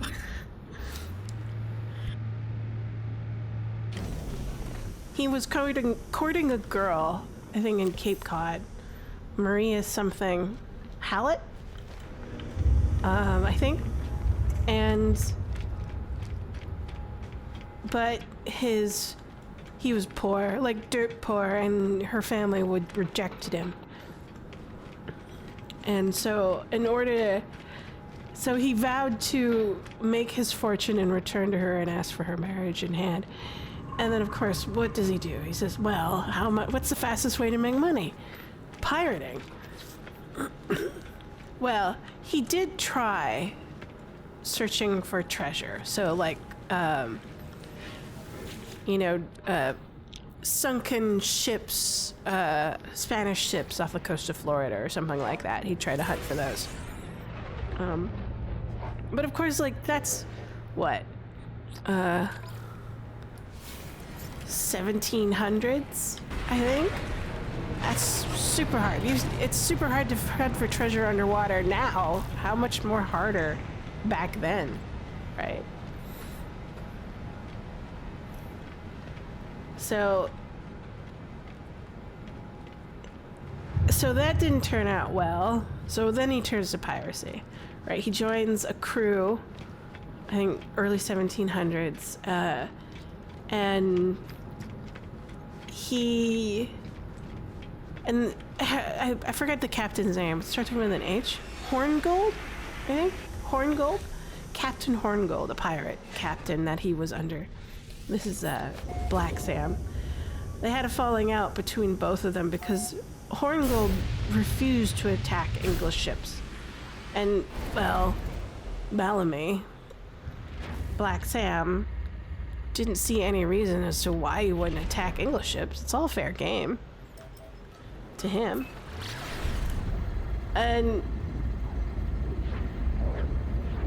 But Bellamy proved to be like this pretty brilliant at piracy.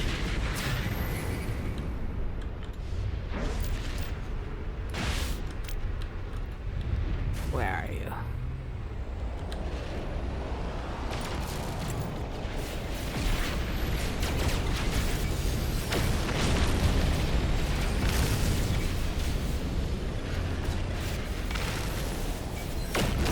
Where's my cargo? It's one of these ships.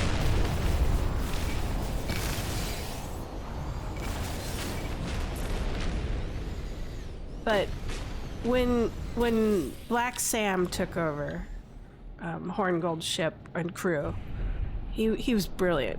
Like, in the next year, he captured over 50 ships in 1 year. That's like multiple ships per month, right? That's crazy.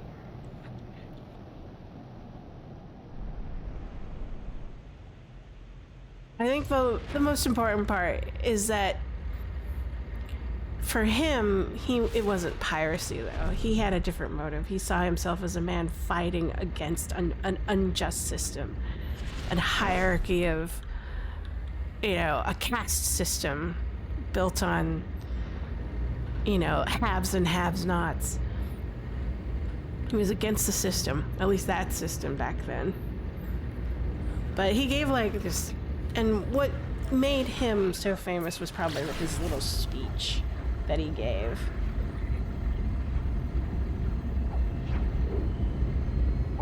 This one time when he captured, what is it? It was a speech recorded by Captain, he had a really cool name. Captain Cyprian, Cyprian, South Hack. What a cool name.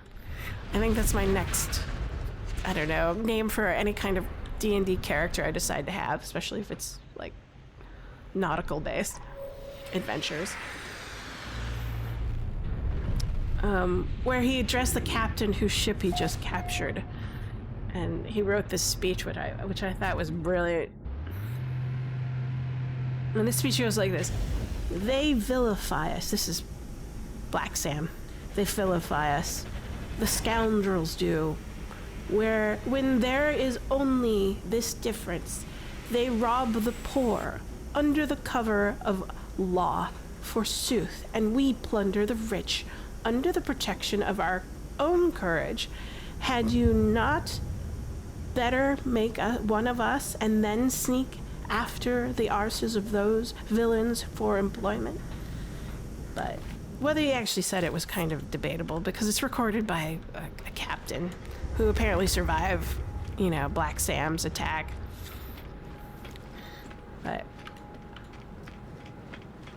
But he often gave speeches like this each time he took over a ship.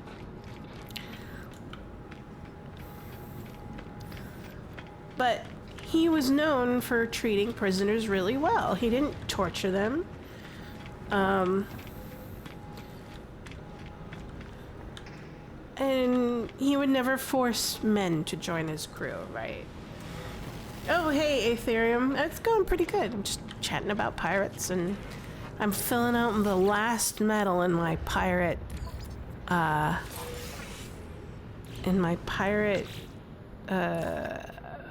do you call it? Faction? So I just did 2 missions, so I've got 8 more to go. So we'll see. Took out a pirate capital ship today, and the captain gave me a ship. Good, congratulations. Do you remember what class it was? Typically your first one is kind of either C class or something. I remember mine was. So that my capital frigate. So, long tooth entity teak. It was C class? Okay. You can farm your first one. You can try to get a S class. I think the first one is free.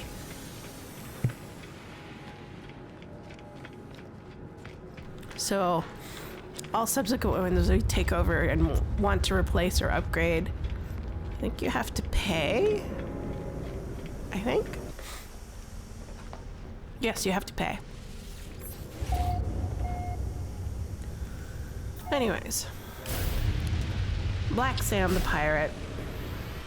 Now, he was really famous for giving speeches, and I think, he was the one that had captured one of the biggest galleys, a slave galley, in the 1700s. It was called the Whydah Galley. And it was a slave ship. And he basically freed all the enslaved people aboard. He didn't force them to be a part of his crew. He said, look, you can go or join. It's up to you. And the ship itself was a big one. I mean, 300-ton galley carrying not only slaves, but indigo, silver, gold, and other treasures from the Caribbean in addition to slaves. But that ship became famous because Black Sam made it his flagship afterwards. He was now the captain in the 1700s of the most finest ship of its era.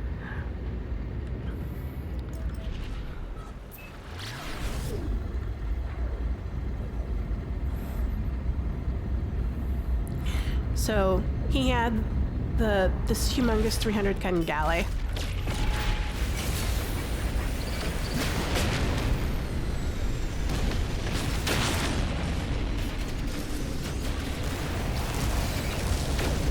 And then the other ships that he had previously captained as well were under his fleet. He accumulated, I think, by today's standards, millions and millions of dollars in pirate loot and ship and resources and whatnot. Oh, that was a fast destroy mission. Sure, we'll head back.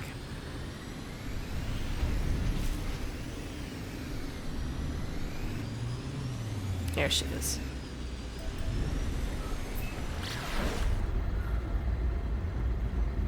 And he was only 28 years old. That's pretty funny. Before he even turned 30, he's like a millionaire by that era standards.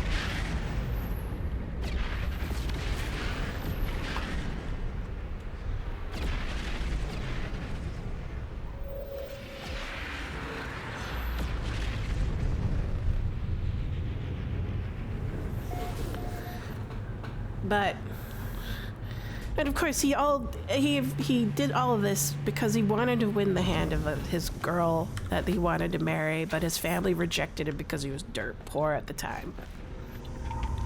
So he goes, and I think at this point he comes back. That would probably be his biggest mistake, is coming back to civilization as a pirate.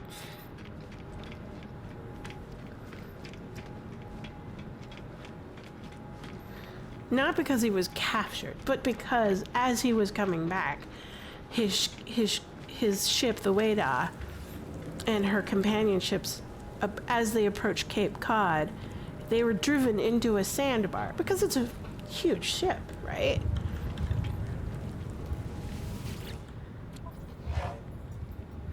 And the ship broke apart. I don't think it was a big storm that also hit it while it was stuck on the sandbar, but apparently there's like some weather conditions that got it stuck. The ship broke apart, and of the 146 men that he had on board, only 2 survived, and Bellamy was not one of them. Ah, for love, became a rich man. So let's raid a cargo ship. That'll give us some money.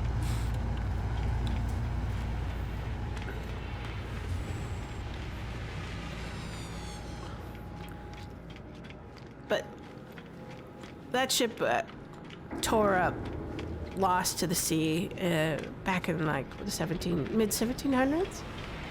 But I remember reading a story like that in the 80s, 1985, 84, sometime around then, they actually found the wreck of Black Sam's ship, the Wada.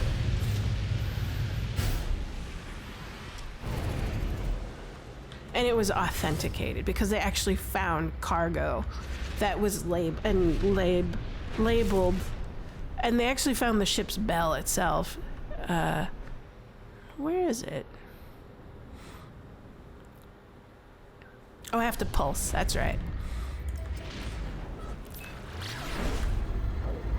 And it was they found the ship's bell, and inscribed on it was the name of the ship, and the date that it was commissioned or built.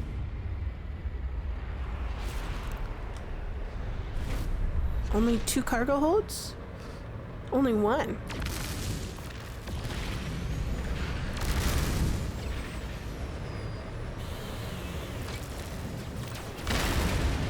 There we go.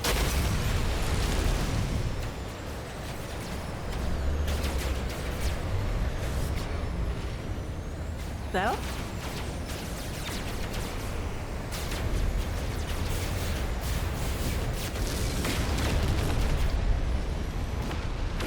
That's it. That was easy. Sometimes there's like 16 cargo holds to destroy on these ships. And then I end up destroying the ship before I could get all the cargo holds.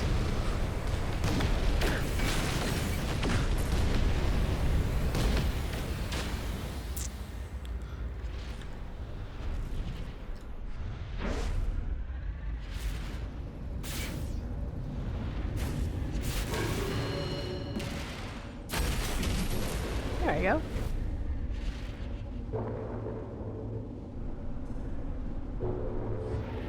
Is that it? Guess I could destroy it.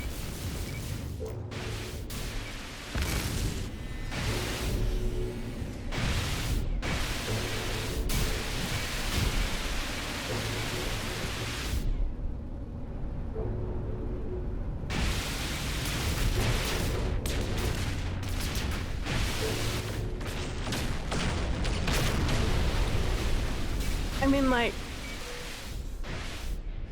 what was it? Black Sam, the pirate, only had, I would say, a little over a year's worth of, like, being a pirate before he was able to gain the amount of money in order to woo his woman that he wanted to marry. as a captain. Just a captain. As a captain. He probably had a longer career as a crewman. But as a captain, he was the wealthiest pirate in terms of, like, plunder taken.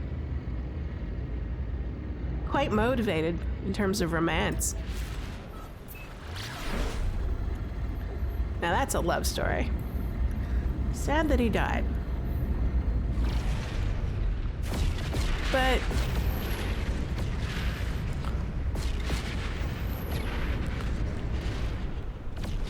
that's kind of amazing that he was able to keep the loss of life to a minimum in terms of pirate terms of that era in the 1700s. I mean, sure, it's probably great by our, it's like pretty huge by our standards these days.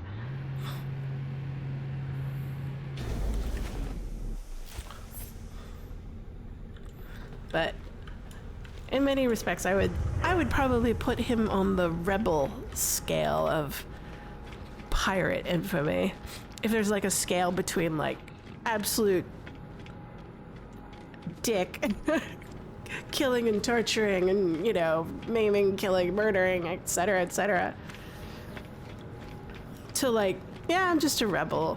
I would put him on the rebel side, you know.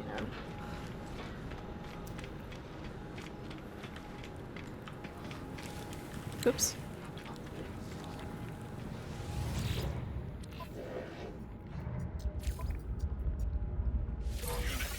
Let's see. We could raid another capital ship.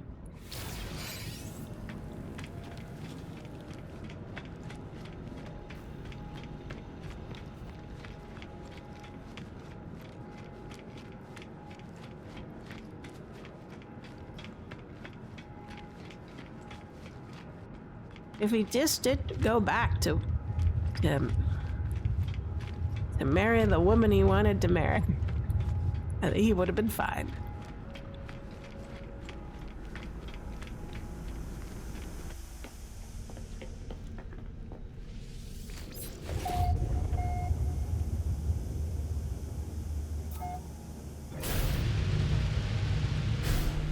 Let's see.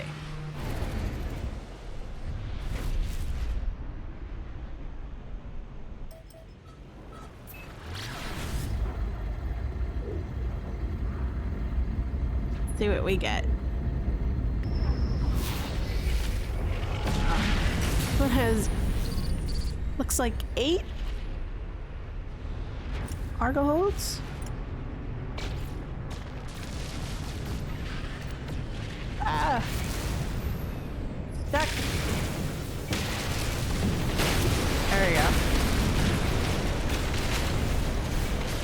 go. Oops, I destroyed it too much. Now I have to do it again. I think there was like a lag spike.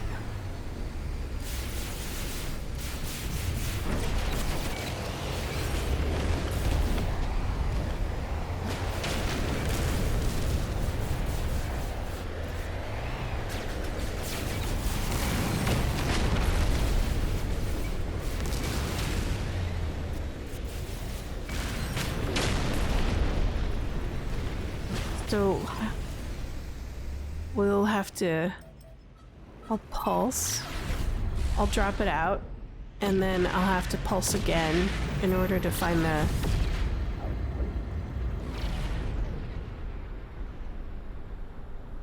hold on, give me a second. Let's see about the log. There we go. Just waiting for the mission to update. There you go. This one only has 2 pods. I won't accidentally destroy it too badly.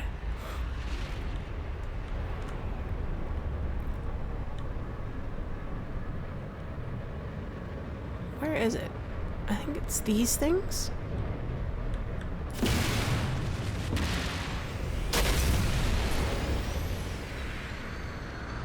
Oh no! I didn't want to. Why did it auto dock me?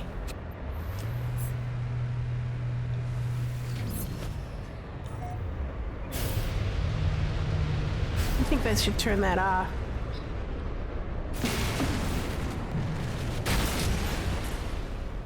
There we go.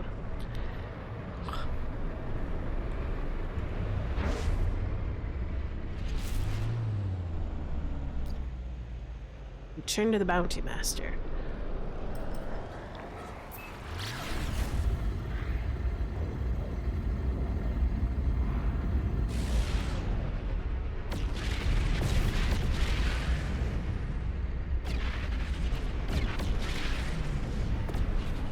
Probably move to a different pirate system if we run out of frigate and pirate bounty quests.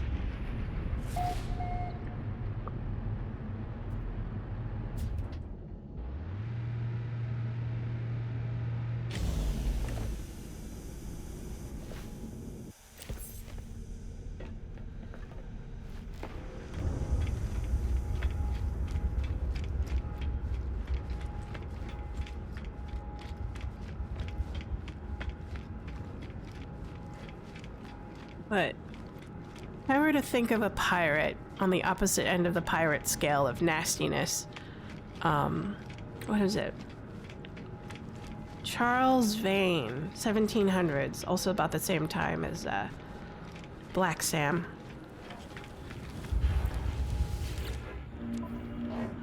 Was a pirate that operated out of Nassau in the Caribbean. We'll do Seas mission. He was cruel, like nasty cruel. He tortured people for fun. He offered when what was it? He tortured them in order to make them reveal mostly where the, whatever goods he was looking for. It's like, where's the goods? Where's the riches? I'll torture you until you tell me where they are. That's what his basic primary motive is, but a lot of accounts say that he did it for fun.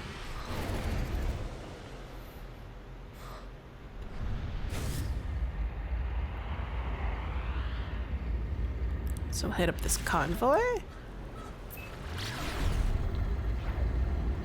Give me your plunder. Exactly, Dirk. That's the kind of man Charles Vane was, a nasty little pirate.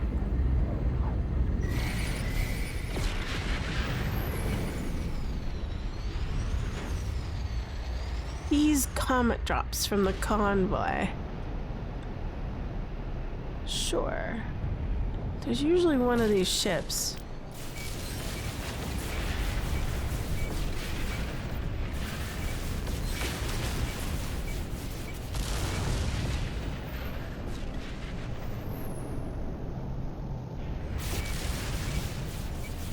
Ah, there it is.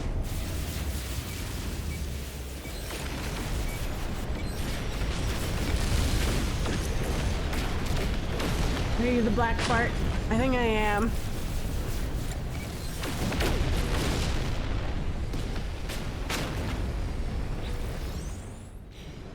I might be a Black Sam. If there's like slavery going on, I'd free the slaves.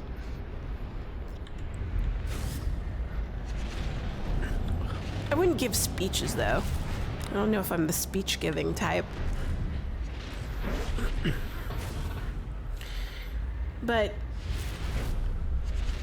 what was it? I think the governor,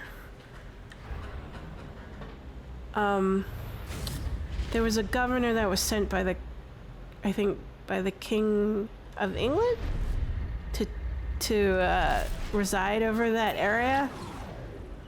I think it was the governor Rhodes Rogers or something like that. I forgot. Arrived in Nassau. And with a king's pardon, offering clemency to any pirate who surrendered.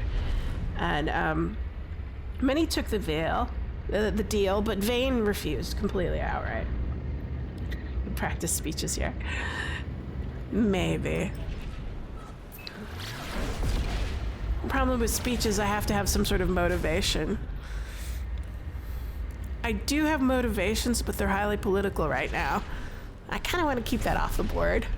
for obvious reasons.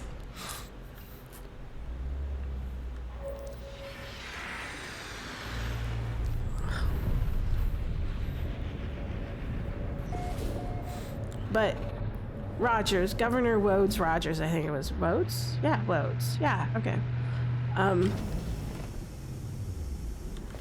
As Rogers' ships approached the harbor, Vane loaded a captured French ship with explosives and set it on fire and sailed it directly at the governor's ship. This is his fame. Vane's Captain Pirate Vane and his exploding French, I don't know, ship. It was set on fire, sailed directly towards the governor's ships before he was on his way to Nassau. It was a fire ship attack, and it worked, and Roger's ship had to maneuver frantically to avoid the bombing. Basically it's a floating bomb. This guy. Whip the Gek crew into shape, yeah. If I had to pick slaves, it would probably be Gek.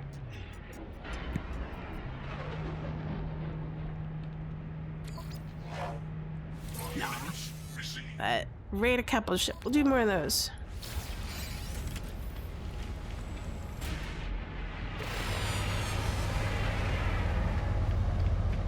But floating bomb. And, well, suffice it to say, everybody's distracted by this humongous explosion in the ocean. And then Vane, Captain Vane, Pirate Vane, escapes with his crew into the night. It's a brilliant move, very arrogant, but he just declared war on the crown with that just one move. And oh boy, you know, military.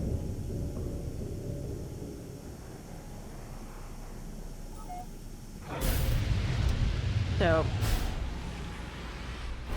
they're after him now. Pulse. Oops. There you go. Pulse. So they're after him. And he spends the next couple of months just raiding ship after ship. Let's see what we got. There's 5 of them.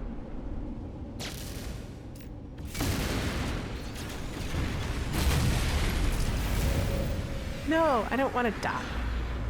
Should remember to stay on the underside of the ship.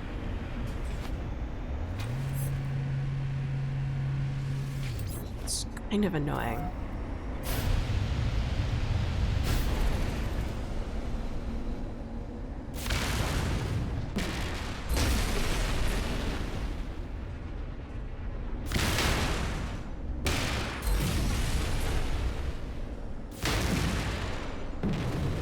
Number 5. Oh, there's number 5. There we go. 5 out of 5.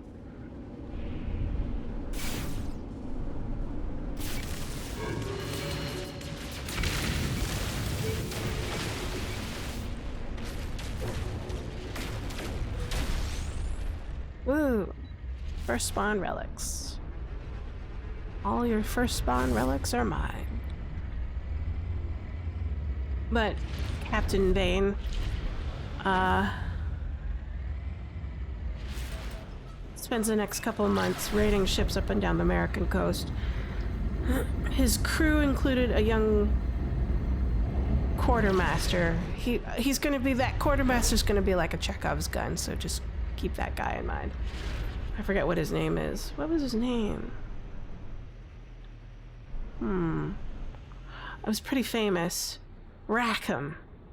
Jack Rackham.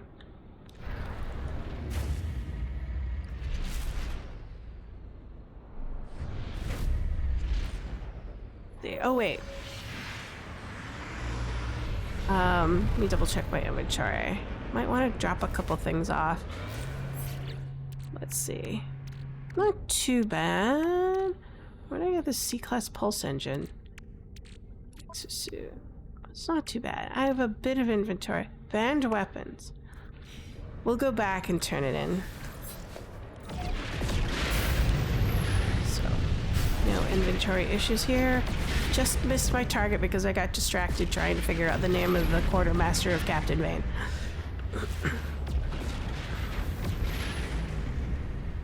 So many pods. We'll think about that one later.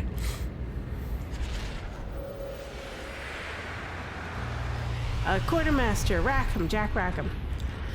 Distracted piracy, you know exactly. They argued a lot, those two guys, Rackham and Vane. They argued about what kind of ship, who they should attack. But I think, what was it? A French ship. They had targeted a French ship. And Vane didn't want to attack that ship for some crazy reason. But the crew were like perplexed. Yeah, why don't we attack it? What's going on? And it's a democracy. So they said, well, if you're not going to attack that ship, we're gonna choose Jack Rackham as our captain. So the captain exchanged hands, as it does. Vane and a few loyal men were given a small sloop and told to go away.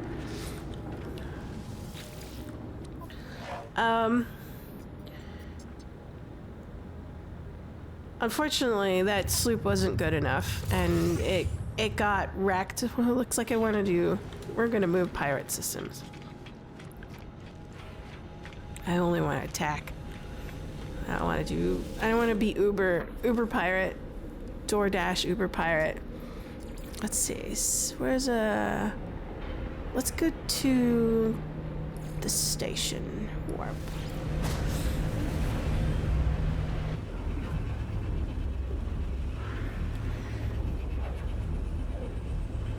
Yes, he tried to continue pirating with the sloop, but his luck ran out, and his small little ship was wrecked in a storm off the coast of Honduras, I think. I don't know, I need a map. And they washed up with only a few survivors on a small island. Oh, look, plenty of piracy. Destruction. We'll take it.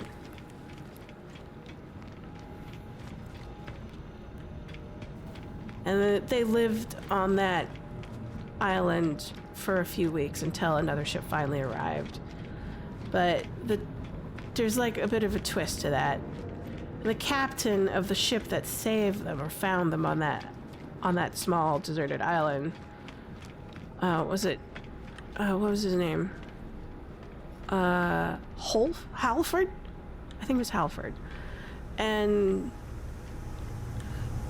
was a captain from a ship that Vane had pirated a few years before. Halford refused to take Vane aboard, knowing what Vane would probably steal, that he would steal the ship that he was currently captaining.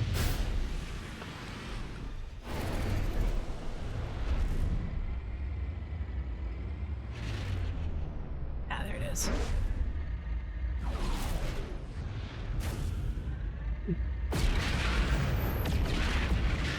That's karma. Poor Vane. Well, rightfully so, because you murder, you torture, you steal, you know. You get what you kind of deserve after a while.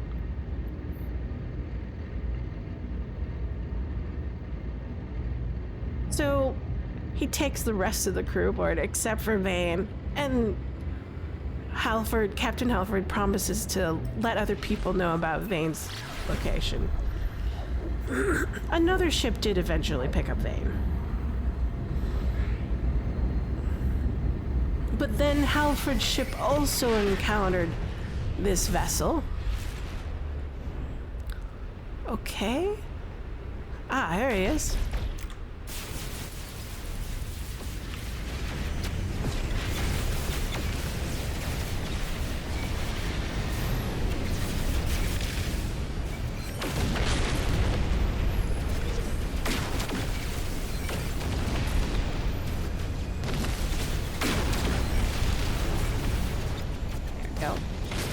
2 more ships remaining.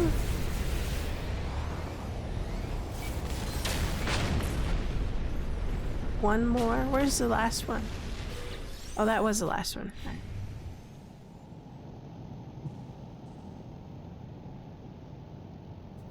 Anyways, Alfred.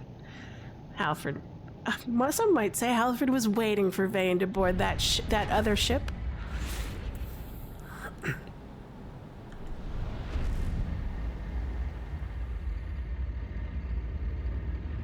Alfred recognized Vane aboard the other vessel and informed the captain of who he was, and Vane was arrested and taken to Jamaica.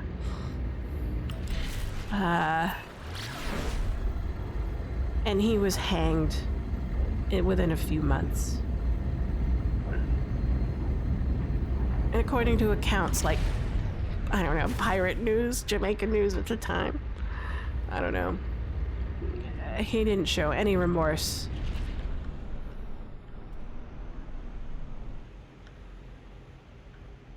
Vane was about 40 years old when he was hanged, I think.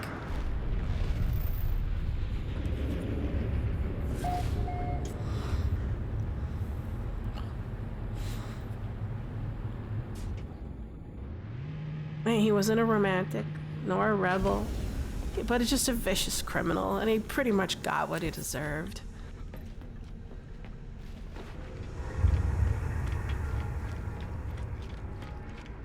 He was cruel. Even among the pirates' bystanders, he tortured everybody and anybody in order to get what he wanted. Give me your plunder, give me your loot, or I'll kill you, I'll torture you, I'll put the irons on you, or whatever.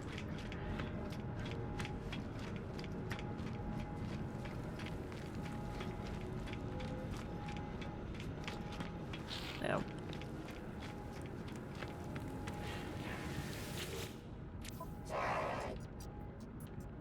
Let's get this going. Alright, let's double check where we are. Probably need like a couple more. Catalog. I should probably pin it. Ooh, 2 more. Alright, pin.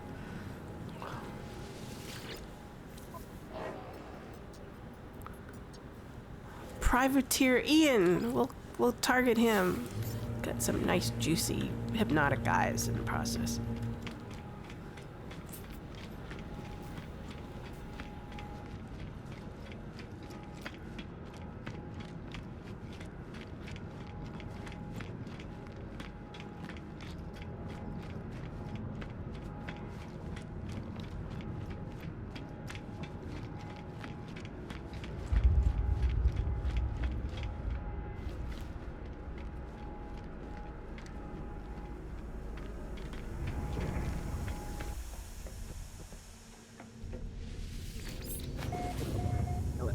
Got 2 more.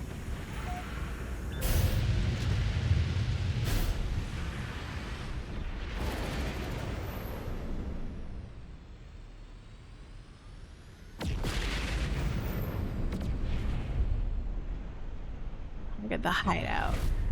Let's get going.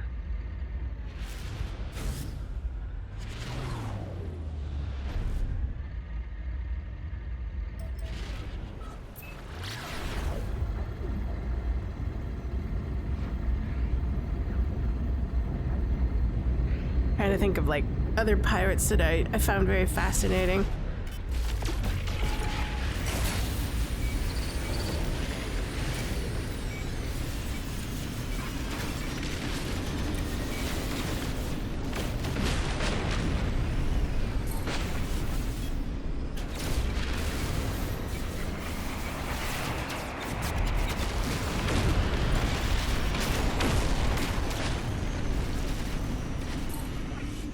Two more? One more? No, 2 more.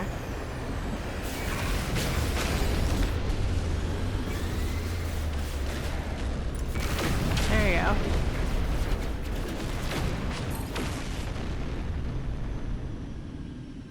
There.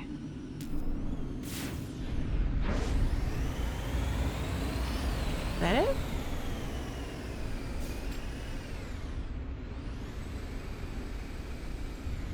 Is that all of them?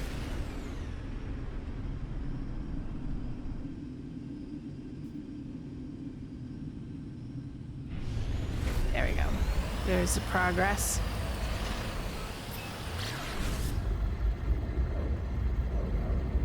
It's another pirate that I know about.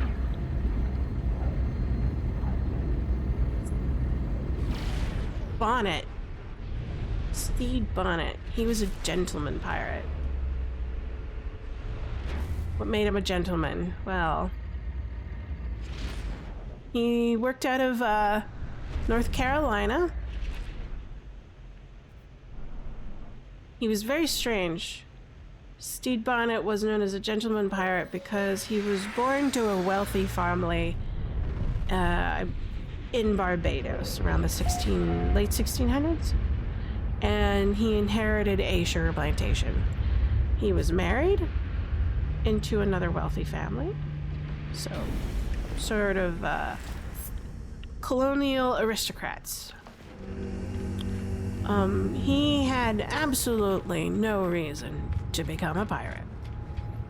But lo and behold, at the age of 29, Bonnet did something really unexplainable. He bought a ship, hired a crew, and set off to become a pirate. Intentionally. Just woke up, had a midlife crisis, I don't know what you call it, but he just decided to become a pirate and bought his pirate ship. I swear you could probably make an HBO TV show out of it. It's just weird. Let's see. We can do an A-class reactor. I don't know if I need one. Sure, we'll do cargo holds.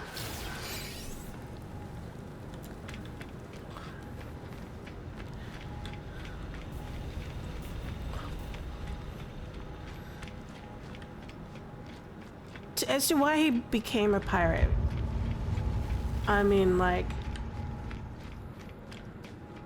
it's probably one of the weirdest ways to become a pirate is to buy your ship, buy your crew. Because, like, most pirates, they steal their ship, they coerce their crew, or they find a crew that they can't do anything else but pirate because they used to be slaves or something like that.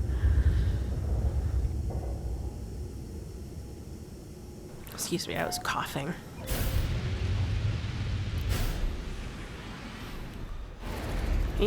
Most people become pirates because they had to, right? And he intentionally set out to become a pirate.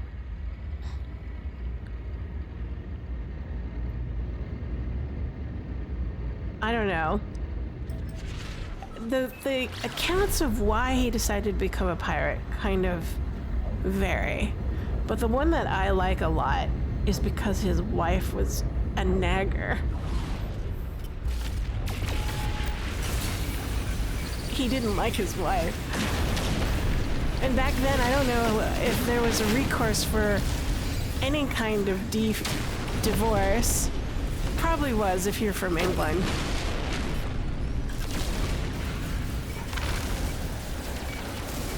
But instead of taking the divorce route, he took the pirate route to escape his wife. I know it's kind of ridiculous, but I like it. It's one of the ones that I picked.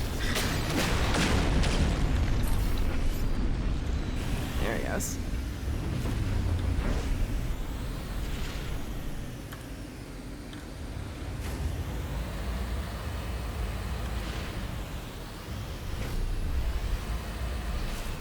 Is there like another enemy? Alright, whatever. We'll pulse until we can... We'll... There you go. But really, that's just hearsay, speculation as to why he decided to become a pirate. But that was one of my favorite stories. No one knows why he became a pirate. Absolutely. But the story of his nagging and persistent, awful wife that he just didn't want to be with anymore. So it's like, you know what? I'm tired. I'm going to become a pirate. Done. Of course he didn't know what he was doing. He's a gentleman, an aristocrat, who decided to become a pirate at a flip of a hat. He'd never been a sailor. He was a plantation owner.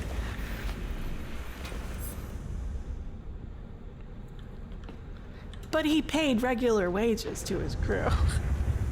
He was a good boss.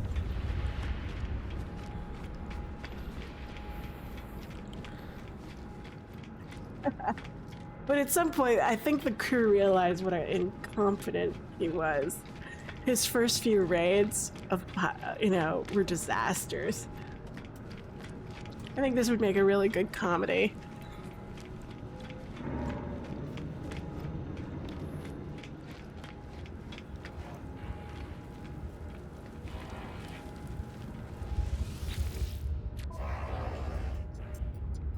I mean, like, not as a good comedy as, like, One Piece, but, you know, that's more of a fantasy adventure and odyssey.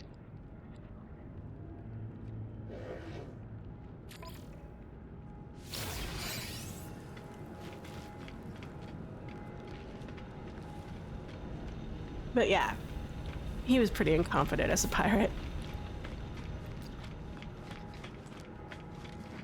When he first encountered real resistance, Bonnet didn't know how to handle it. He was injured in one engagement and spent weeks recovering.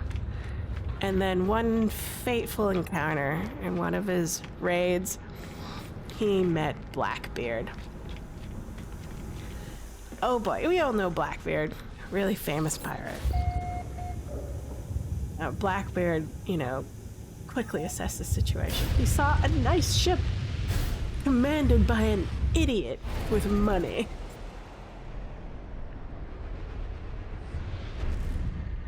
That's just like honey in a honey pot.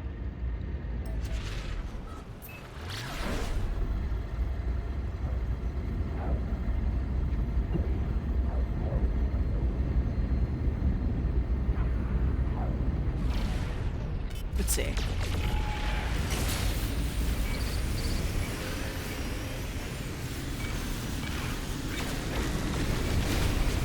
Go.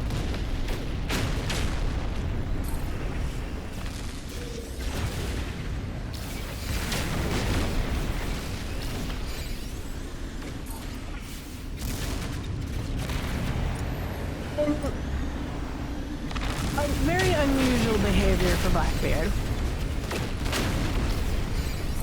In what some people might have considered an act of mentorship, or might have been a sophisticated con. You know, Blackbeard could have been playing Bonnet.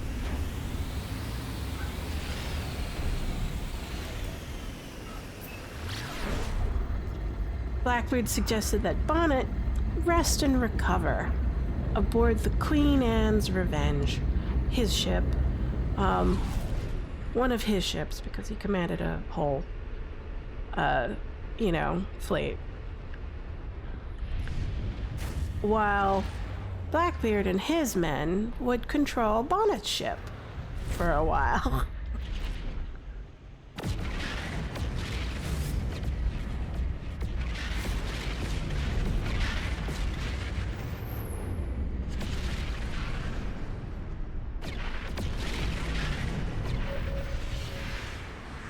And Bonnet agreed. So for months, he was essentially a guest/prisoner, while Blackbeard commanded both ships, his ship and Bonnet's ships.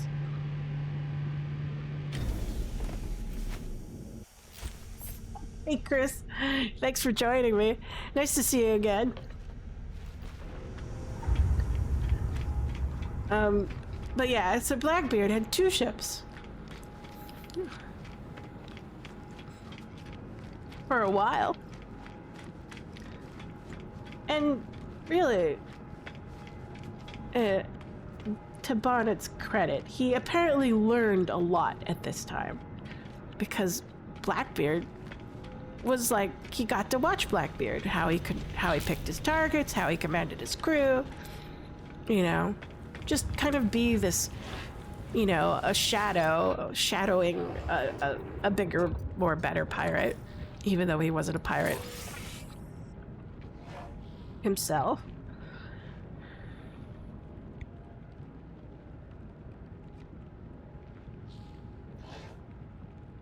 Oh, Minecraft?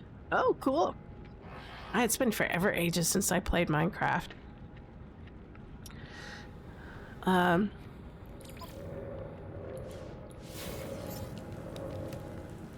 I need one more? Alright, let's do one more.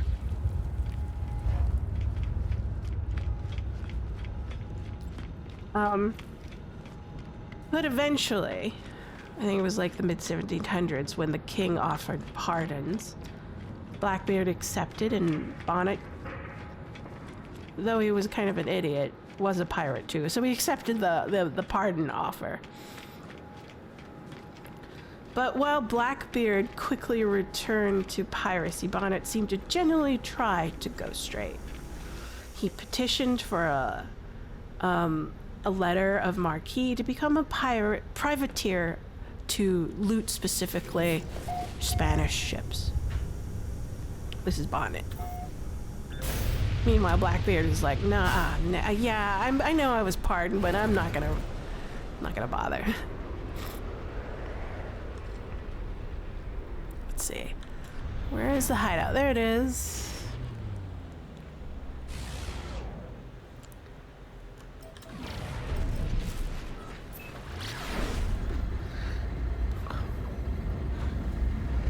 But while waiting for his approval, his marque, a letter of marque, I think that's it. Yeah, letter of marque.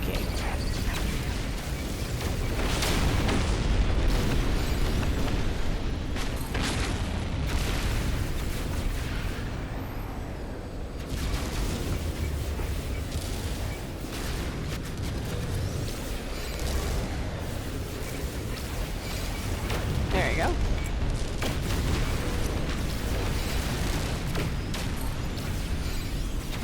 Trying to attack me for the shuttle.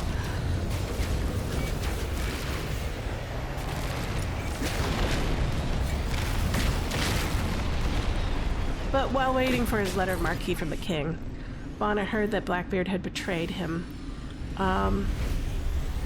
marooning some of his crew and stealing the best plunder from his own ship, and then taking his own ship away as well.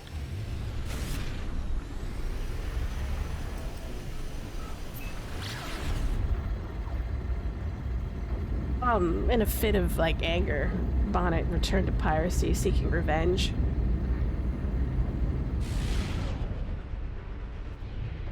He renamed the ship that he did get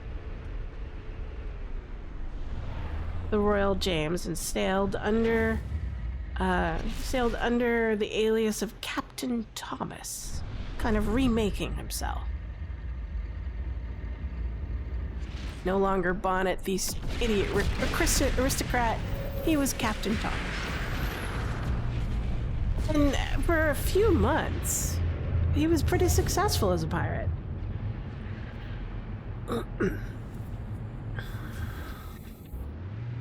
He learned from Blackbeard, right? As an underling. And applied what he learned to actual decent piracy. I mean, if you can call piracy decent at all.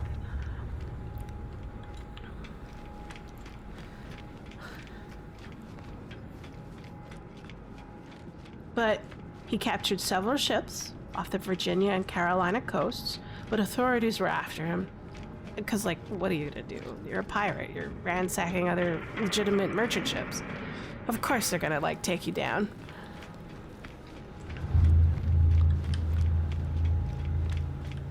Alright. Let's see what we got. I think this is the last one. Units received. Let's see.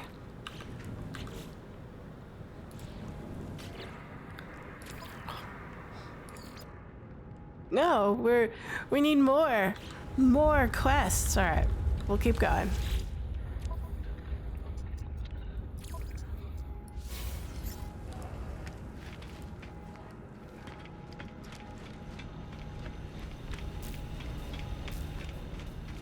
But Yeah, of course the authorities are after Captain Thomas, aka Bonnet.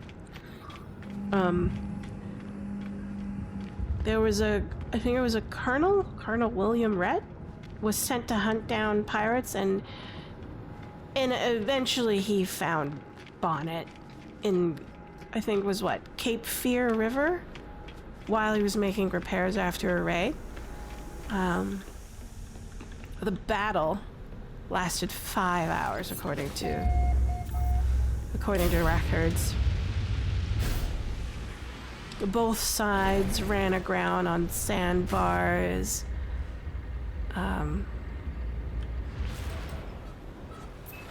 They couldn't maneuver, so it became a shooting match between essentially what should have been maneuvering ships in the ocean were like grounded and became like two forts in the sea.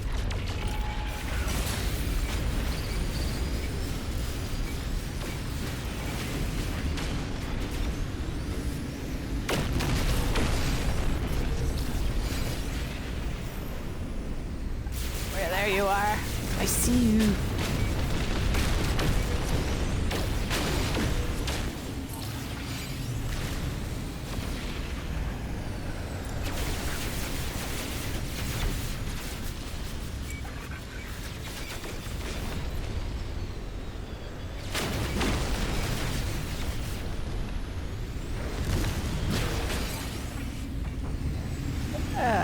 Collision.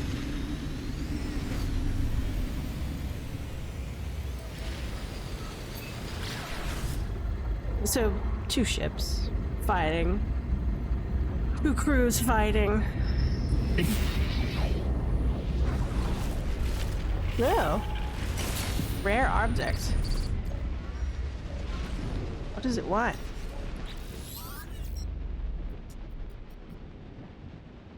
A bit of code. Stimulus life form.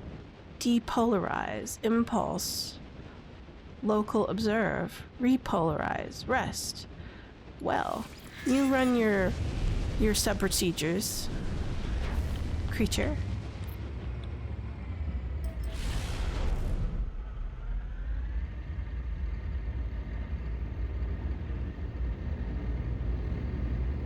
Excuse me, I had to cough. I'm still a little sick. But basically, they're shooting at each other, fighting for hours and hours. Because they're both stuck on sandbars.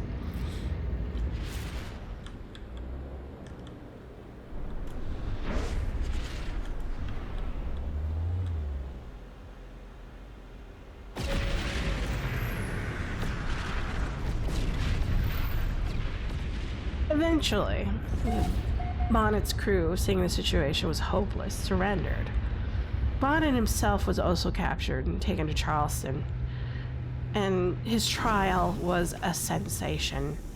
Here was a wealthy, educated gentleman turned pirate. The courtroom was packed. There's records of this because it's just so famous. The courtroom was packed. Bonnet's defense was that he had been forced into piracy. Yes, really, he was forced.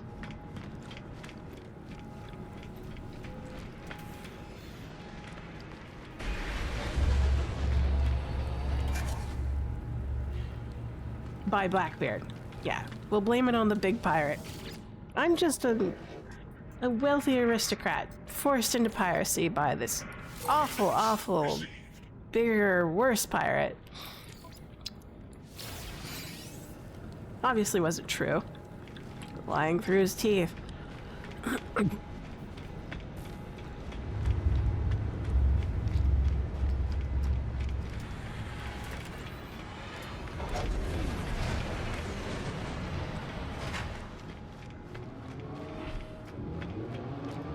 But it's not true because obviously he had been previously pardoned, but then returned to piracy after accepting the pardon. He was convicted and sentenced to hang.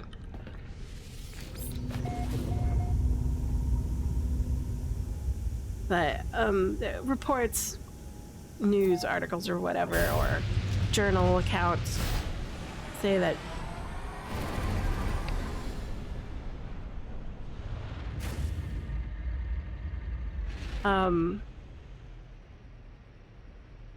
you know, he kind of broke down at the end. They're like, no, don't kill me, you know. Where is it? There it is. I repent. Spare my life. But no. He was hanged in Charleston on December. I think it was December? Yeah, December 1718. At the age of 30. Very brief career. Less than 2 years as a pirate. He threw away everything just for wealth. You know, he threw away his wealth, his status. Ah, there it is.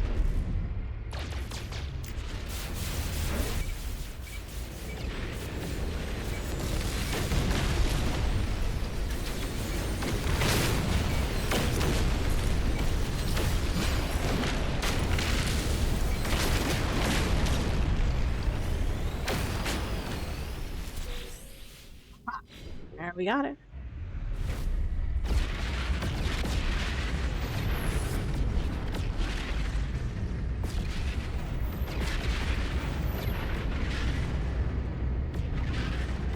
For a romanticized, I don't know if he was desperate or not. He just did it because he could. Only discover he was terrible at it, and then he's just like, I guess it's like a cautionary tale. Why turn to crime when you have everything else?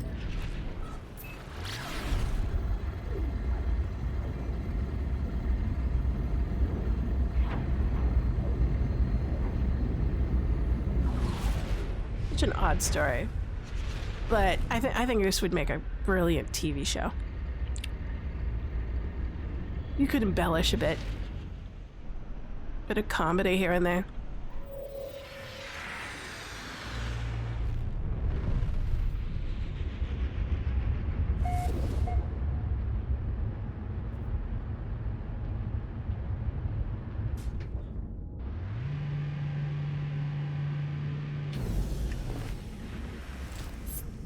Let's see. Let me take a look at my time. I've been at this for about 3 hours.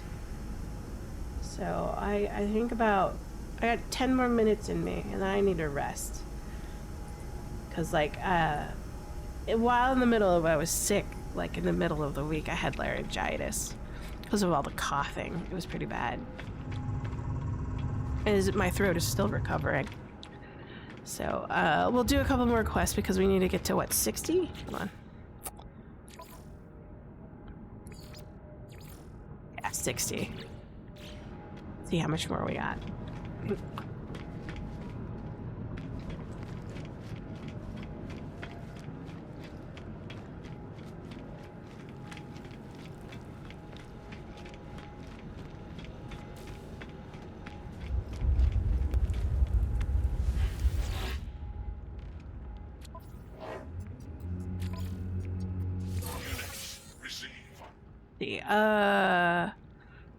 Seized goods.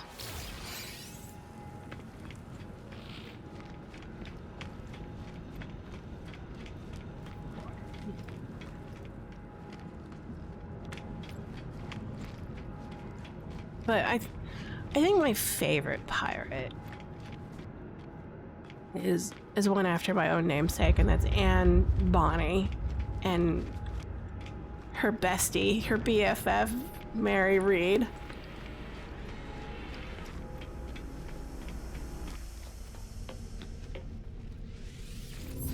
Two female pirates. Anne Bonny was born in Ireland, yeah, late 1600s.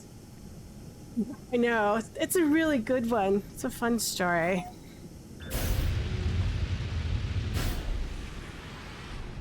Sadly, she was an illegitimate daughter, destined to be married off for profit.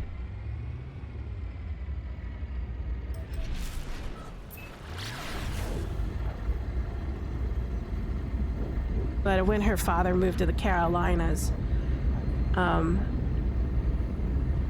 he took Anne Bonny with him.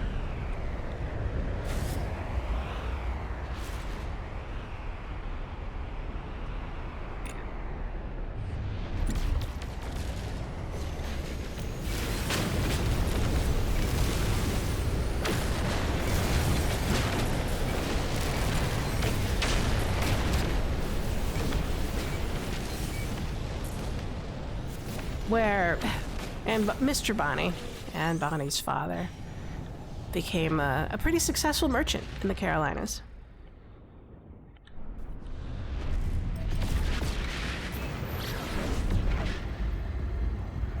And a plantation owner. Accounts of Anne Bonny, she was beautiful, fiery-tempered, and legend says that she once stabbed a servant girl with a table knife during an argument. Oh boy. It's not... That's a TV show right there. Opening sequence. Argument with a servant, shivving.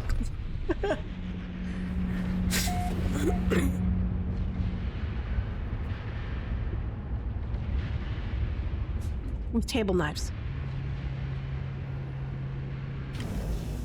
Well, it was true or exaggerated, I don't know. This is like speculative story stuff. But that pretty much established her reputation as someone not to be messed with. At least for the area that she lived in.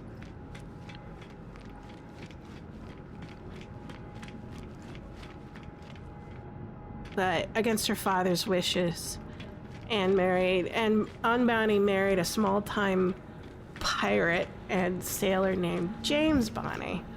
So, I don't know. So wait, what was Bonny's maiden name? I don't remember. I remembered it incorrectly. Oh, well, I'll have to look it up. Anyways, I don't know what her maiden name is. I'm so sorry. I forgot that James Bonny is the one that she married and then she earned the name. Unless, by off chance, if I could speculate for fun, Anne Bonny was so powerful that James took her name instead.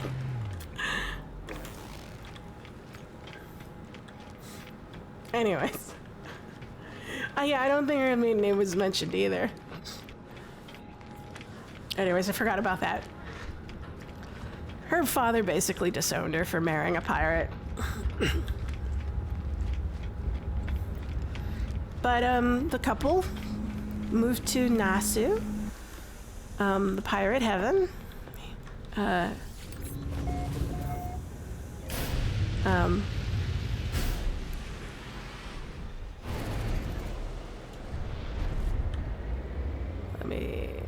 There she is.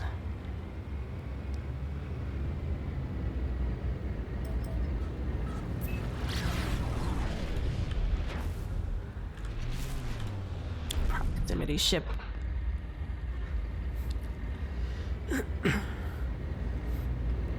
But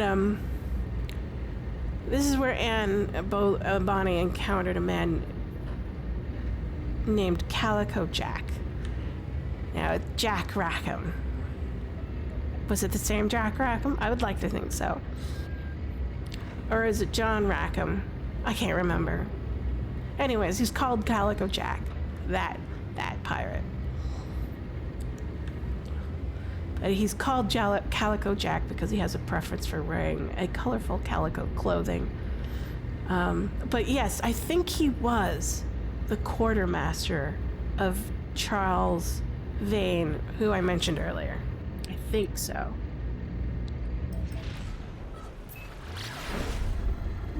And Calico Jack, he was charming, ambitious, and very attractive to Anne Bonny.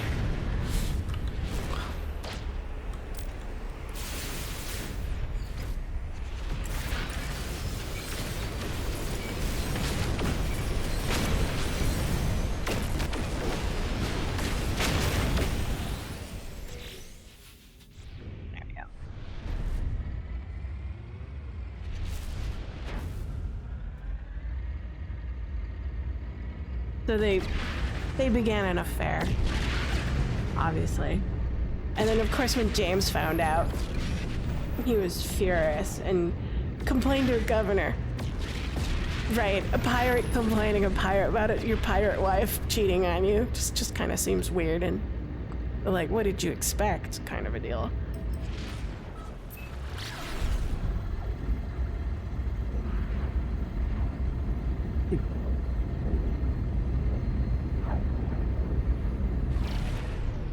But of course he complained, and the solution, the pirate solution, was Calico Jack could purchase Anne Bonny from John, or James Bonny? Yeah.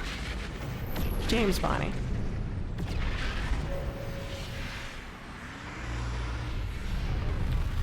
And that would be considered a divorce sale.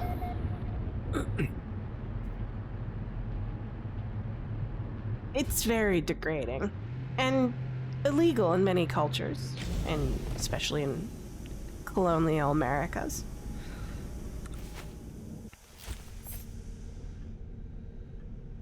But Rackham and Anne refused. Instead, they stole a sloop and sailed away together, recruiting a crew as they went. Anne Bonny dressed as a man to avoid attention and fought alongside the crew.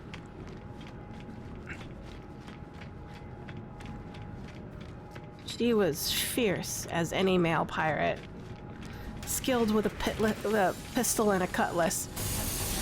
Together, she dual-wielded. She had that.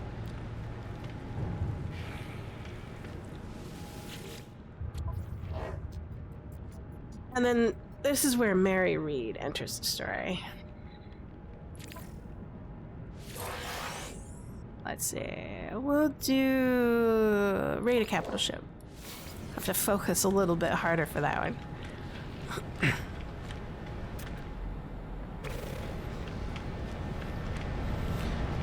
Mary Read's early life was even more unusual than Anne Bonny. She was born in England around the late 1600s, I think, 1680s. Mary's mother dressed her as a boy from childhood to hide her gender. Why? Because Mary's legitimate brother had died, and her mother was receiving a substantial financial support from the boy's grandmother. So yeah, hey kid, you're gonna be dressed as your brother, your dead brother, just so we can get money from his paternal grandmother. All right, let's pulse.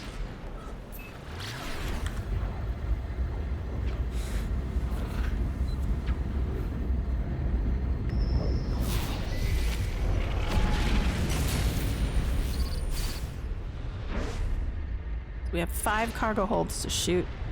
I have to be careful not to destroy the ship by accident, else we're gonna have to do it from the top again.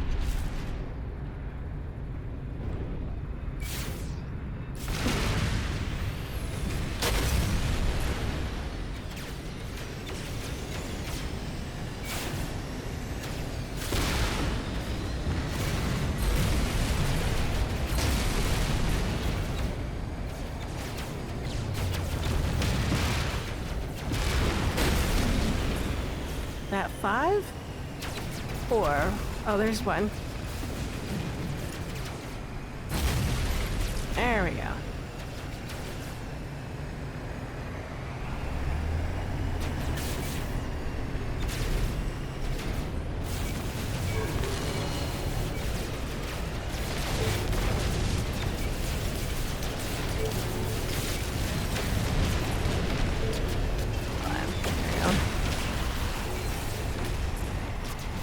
So Mary Read grew up as a boy.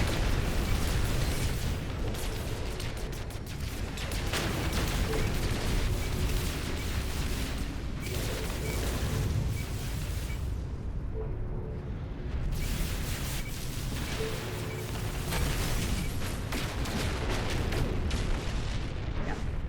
I think we destroyed it. Yes. All right. Right.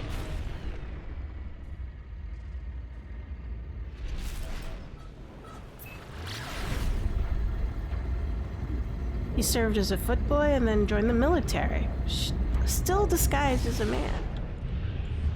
She fought in I think in the Flanders during the war against the Spanish. Succession, and by all accounts was a very excellent soldier.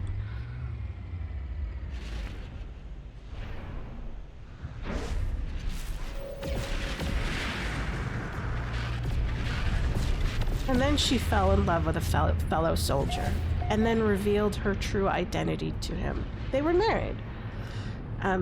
They both left the military and opened an inn called the Three Horseshoes in Holland.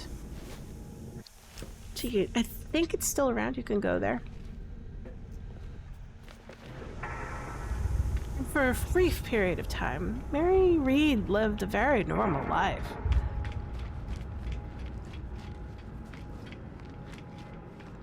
But her husband died young. And possibly, I think, some sort of disease, probably tuberculosis or something like that. She was devastated and broke, and she decided to dress as a man again. And went back to the sea, this time as a Dutch merchant, and bound for the Caribbean.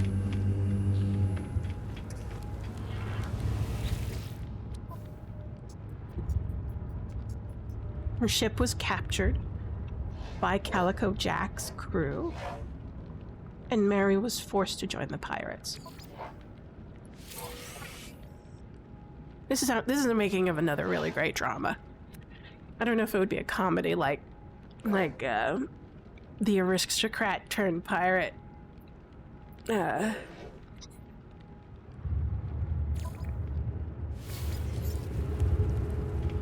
got a couple more in me.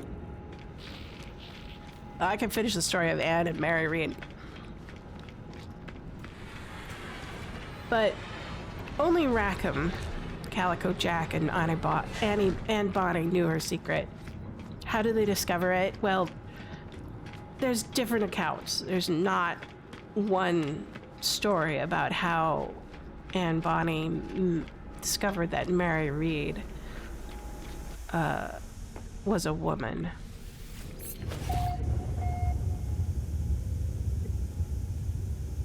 But one account says that Anne Bonny was attracted to this handsome young sailor and made advances.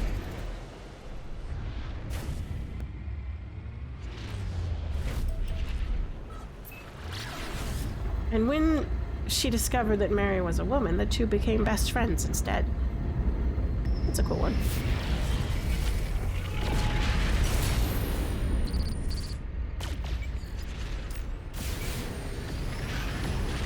Coming 3.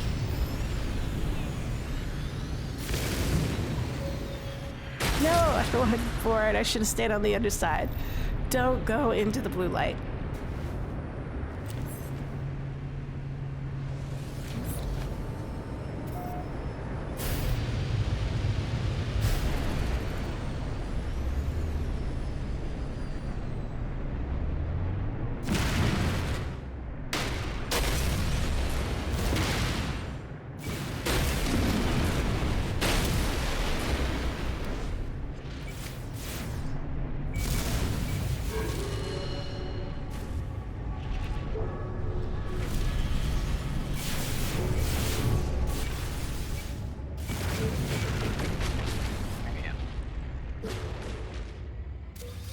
Easy peasy.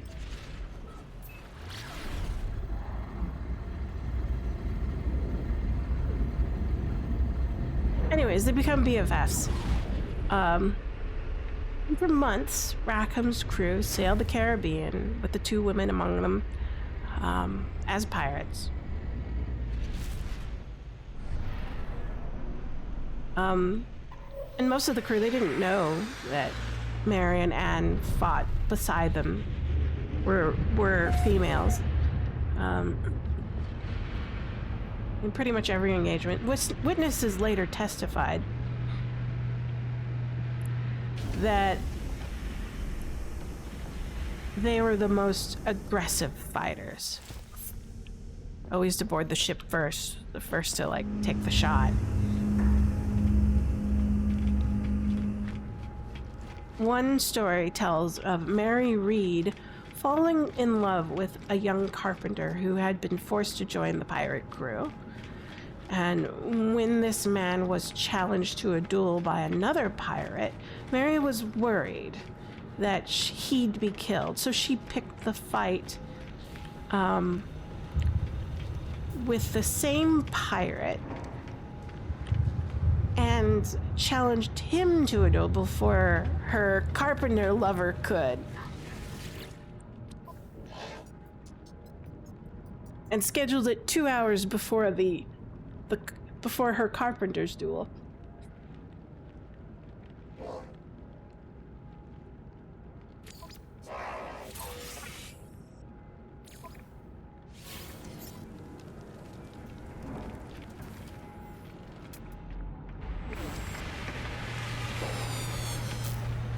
But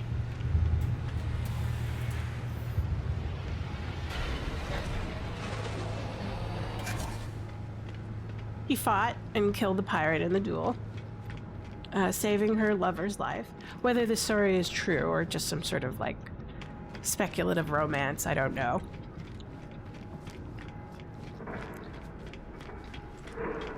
It's one of the,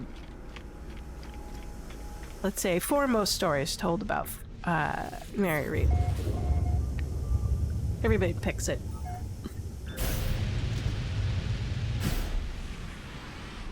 But obviously, this pirating career is about to end.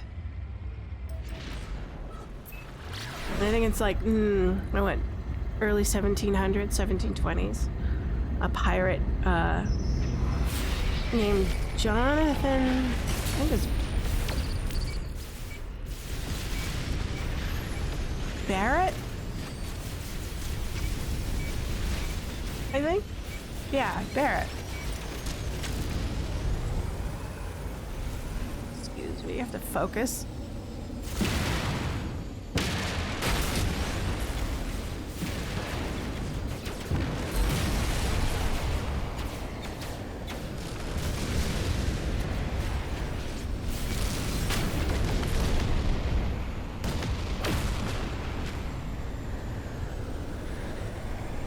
I think there's one more underneath.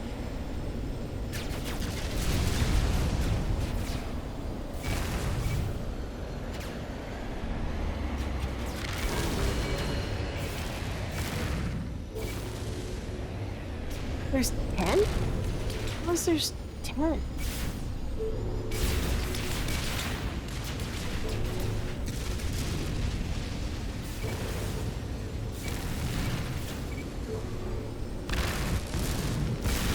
Oh, these small ones. Alright. I didn't even see these. Wow, they're underneath.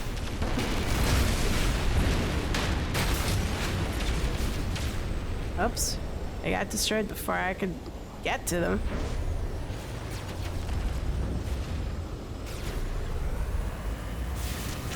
That was a particularly tough session when it comes to like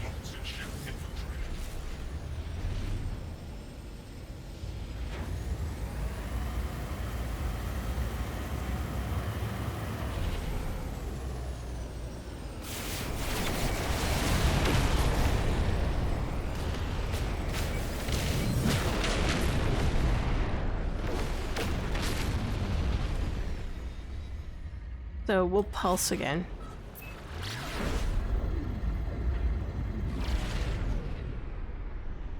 Because we accidentally destroyed the ship before we could get to it. But anyways, they encountered a one Jonathan Barnett. I think it was Barnett or Barrett.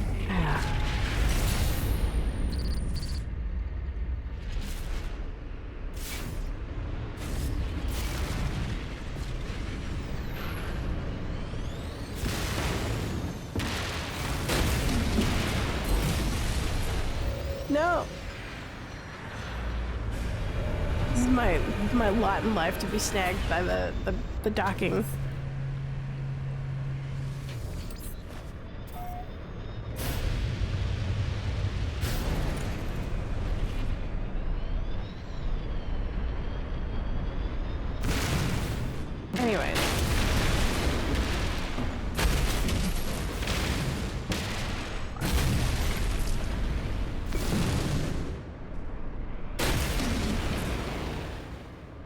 I get all of them? Yes, I did, finally.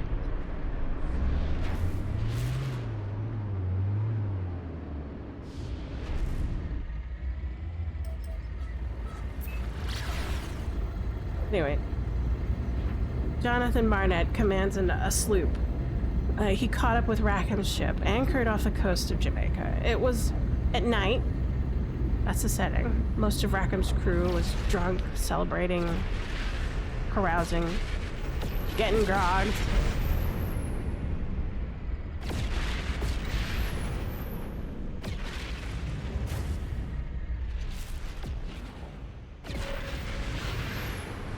When Barnett's ship attacked, chaos erupted. Most of the male pirates hid below the deck and surrendered immediately. According to a trial and testimony, only 3 pirates fought back. Anne Bonny, Mary Reed, and one other male crew member. Could have been the carpenter, maybe. We don't know. The women fought furiously. They cursed their cowardly crewmates. And but it was hopeless. You know, they were outnumbered. They eventually were subdued. The entire crew was captured and taken to Jamaica for trial. The trial was sensational again, as most pirates' trials are in this era.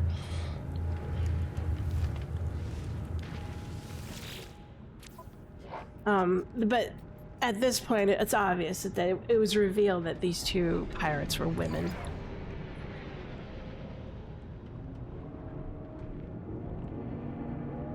Units received. And then, excuse me, I just cough.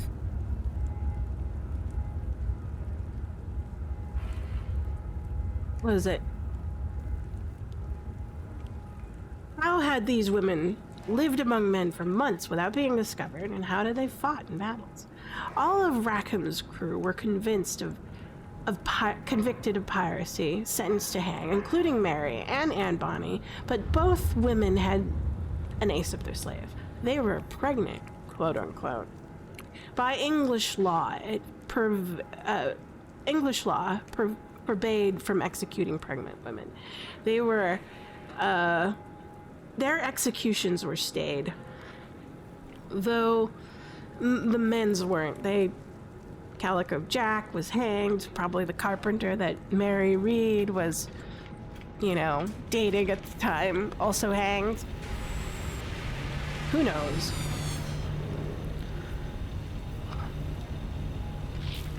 But, Anne Bonny was allowed to visit Calico Jack in a cell before her execution, and there was like a report of her final words. How much this is true, I don't know. It's kind of speculative. So I'm sorry to see you here, I think it was, but if you fought like a man, you needn't hang like a dog. She was basically chiding for giving up the raid. Anyway, sadly, Mary Reed had died in prison, probably fever related to childbirth, but she never made it to the gallows. Anne Bonny, on the other hand, disappeared, and according to historical records after her trial, her execution was postponed due to her pregnancy, but there was no record of her ever being hanged.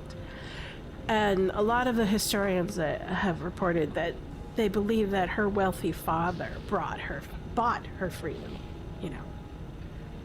This is my daughter, here's a bunch of money, I'll take her back. That's basically it. She probably remarried and died of old age, as far as we can do. Might be even descendants of Anne Bonny. We don't know. But anyways, that's the last bit of my piratical story. I think I'm gonna call it here because I'm tired and I don't want to suffer from another bout of laryngitis. But I want to thank you for joining me. on my pirate adventures. And I hope you have a good weekend, the rest of it. And if you're going to watch the Super Bowl, I hope you have fun. I hope your team wins. If not, that's fine too. It's at the top of your week. I hope the rest of your week goes well. Yeah, thanks, Dirk, for joining me and saying hello. And you stay safe too, and have a nice weekend. Also, thanks to Chris for stopping by and saying hello. It's been a while since I've seen you, so it's always good to see you. And also, thanks, Parker, for stopping by and saying hello. And I hope you all have a good week.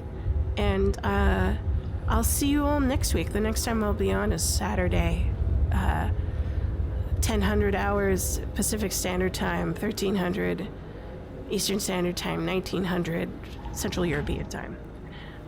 Thanks again, and I'll probably finish up my pirate adventures during that session, and then we'll see about what we'll do next. I'm not sure. I'll think about it. All right, take care. Au revoir. Adios. Sayonara. Auf Wiedersehen. Dos vidania. See you later. Ciao. Bye-bye. See you later. Take care. Bye-bye. Have fun.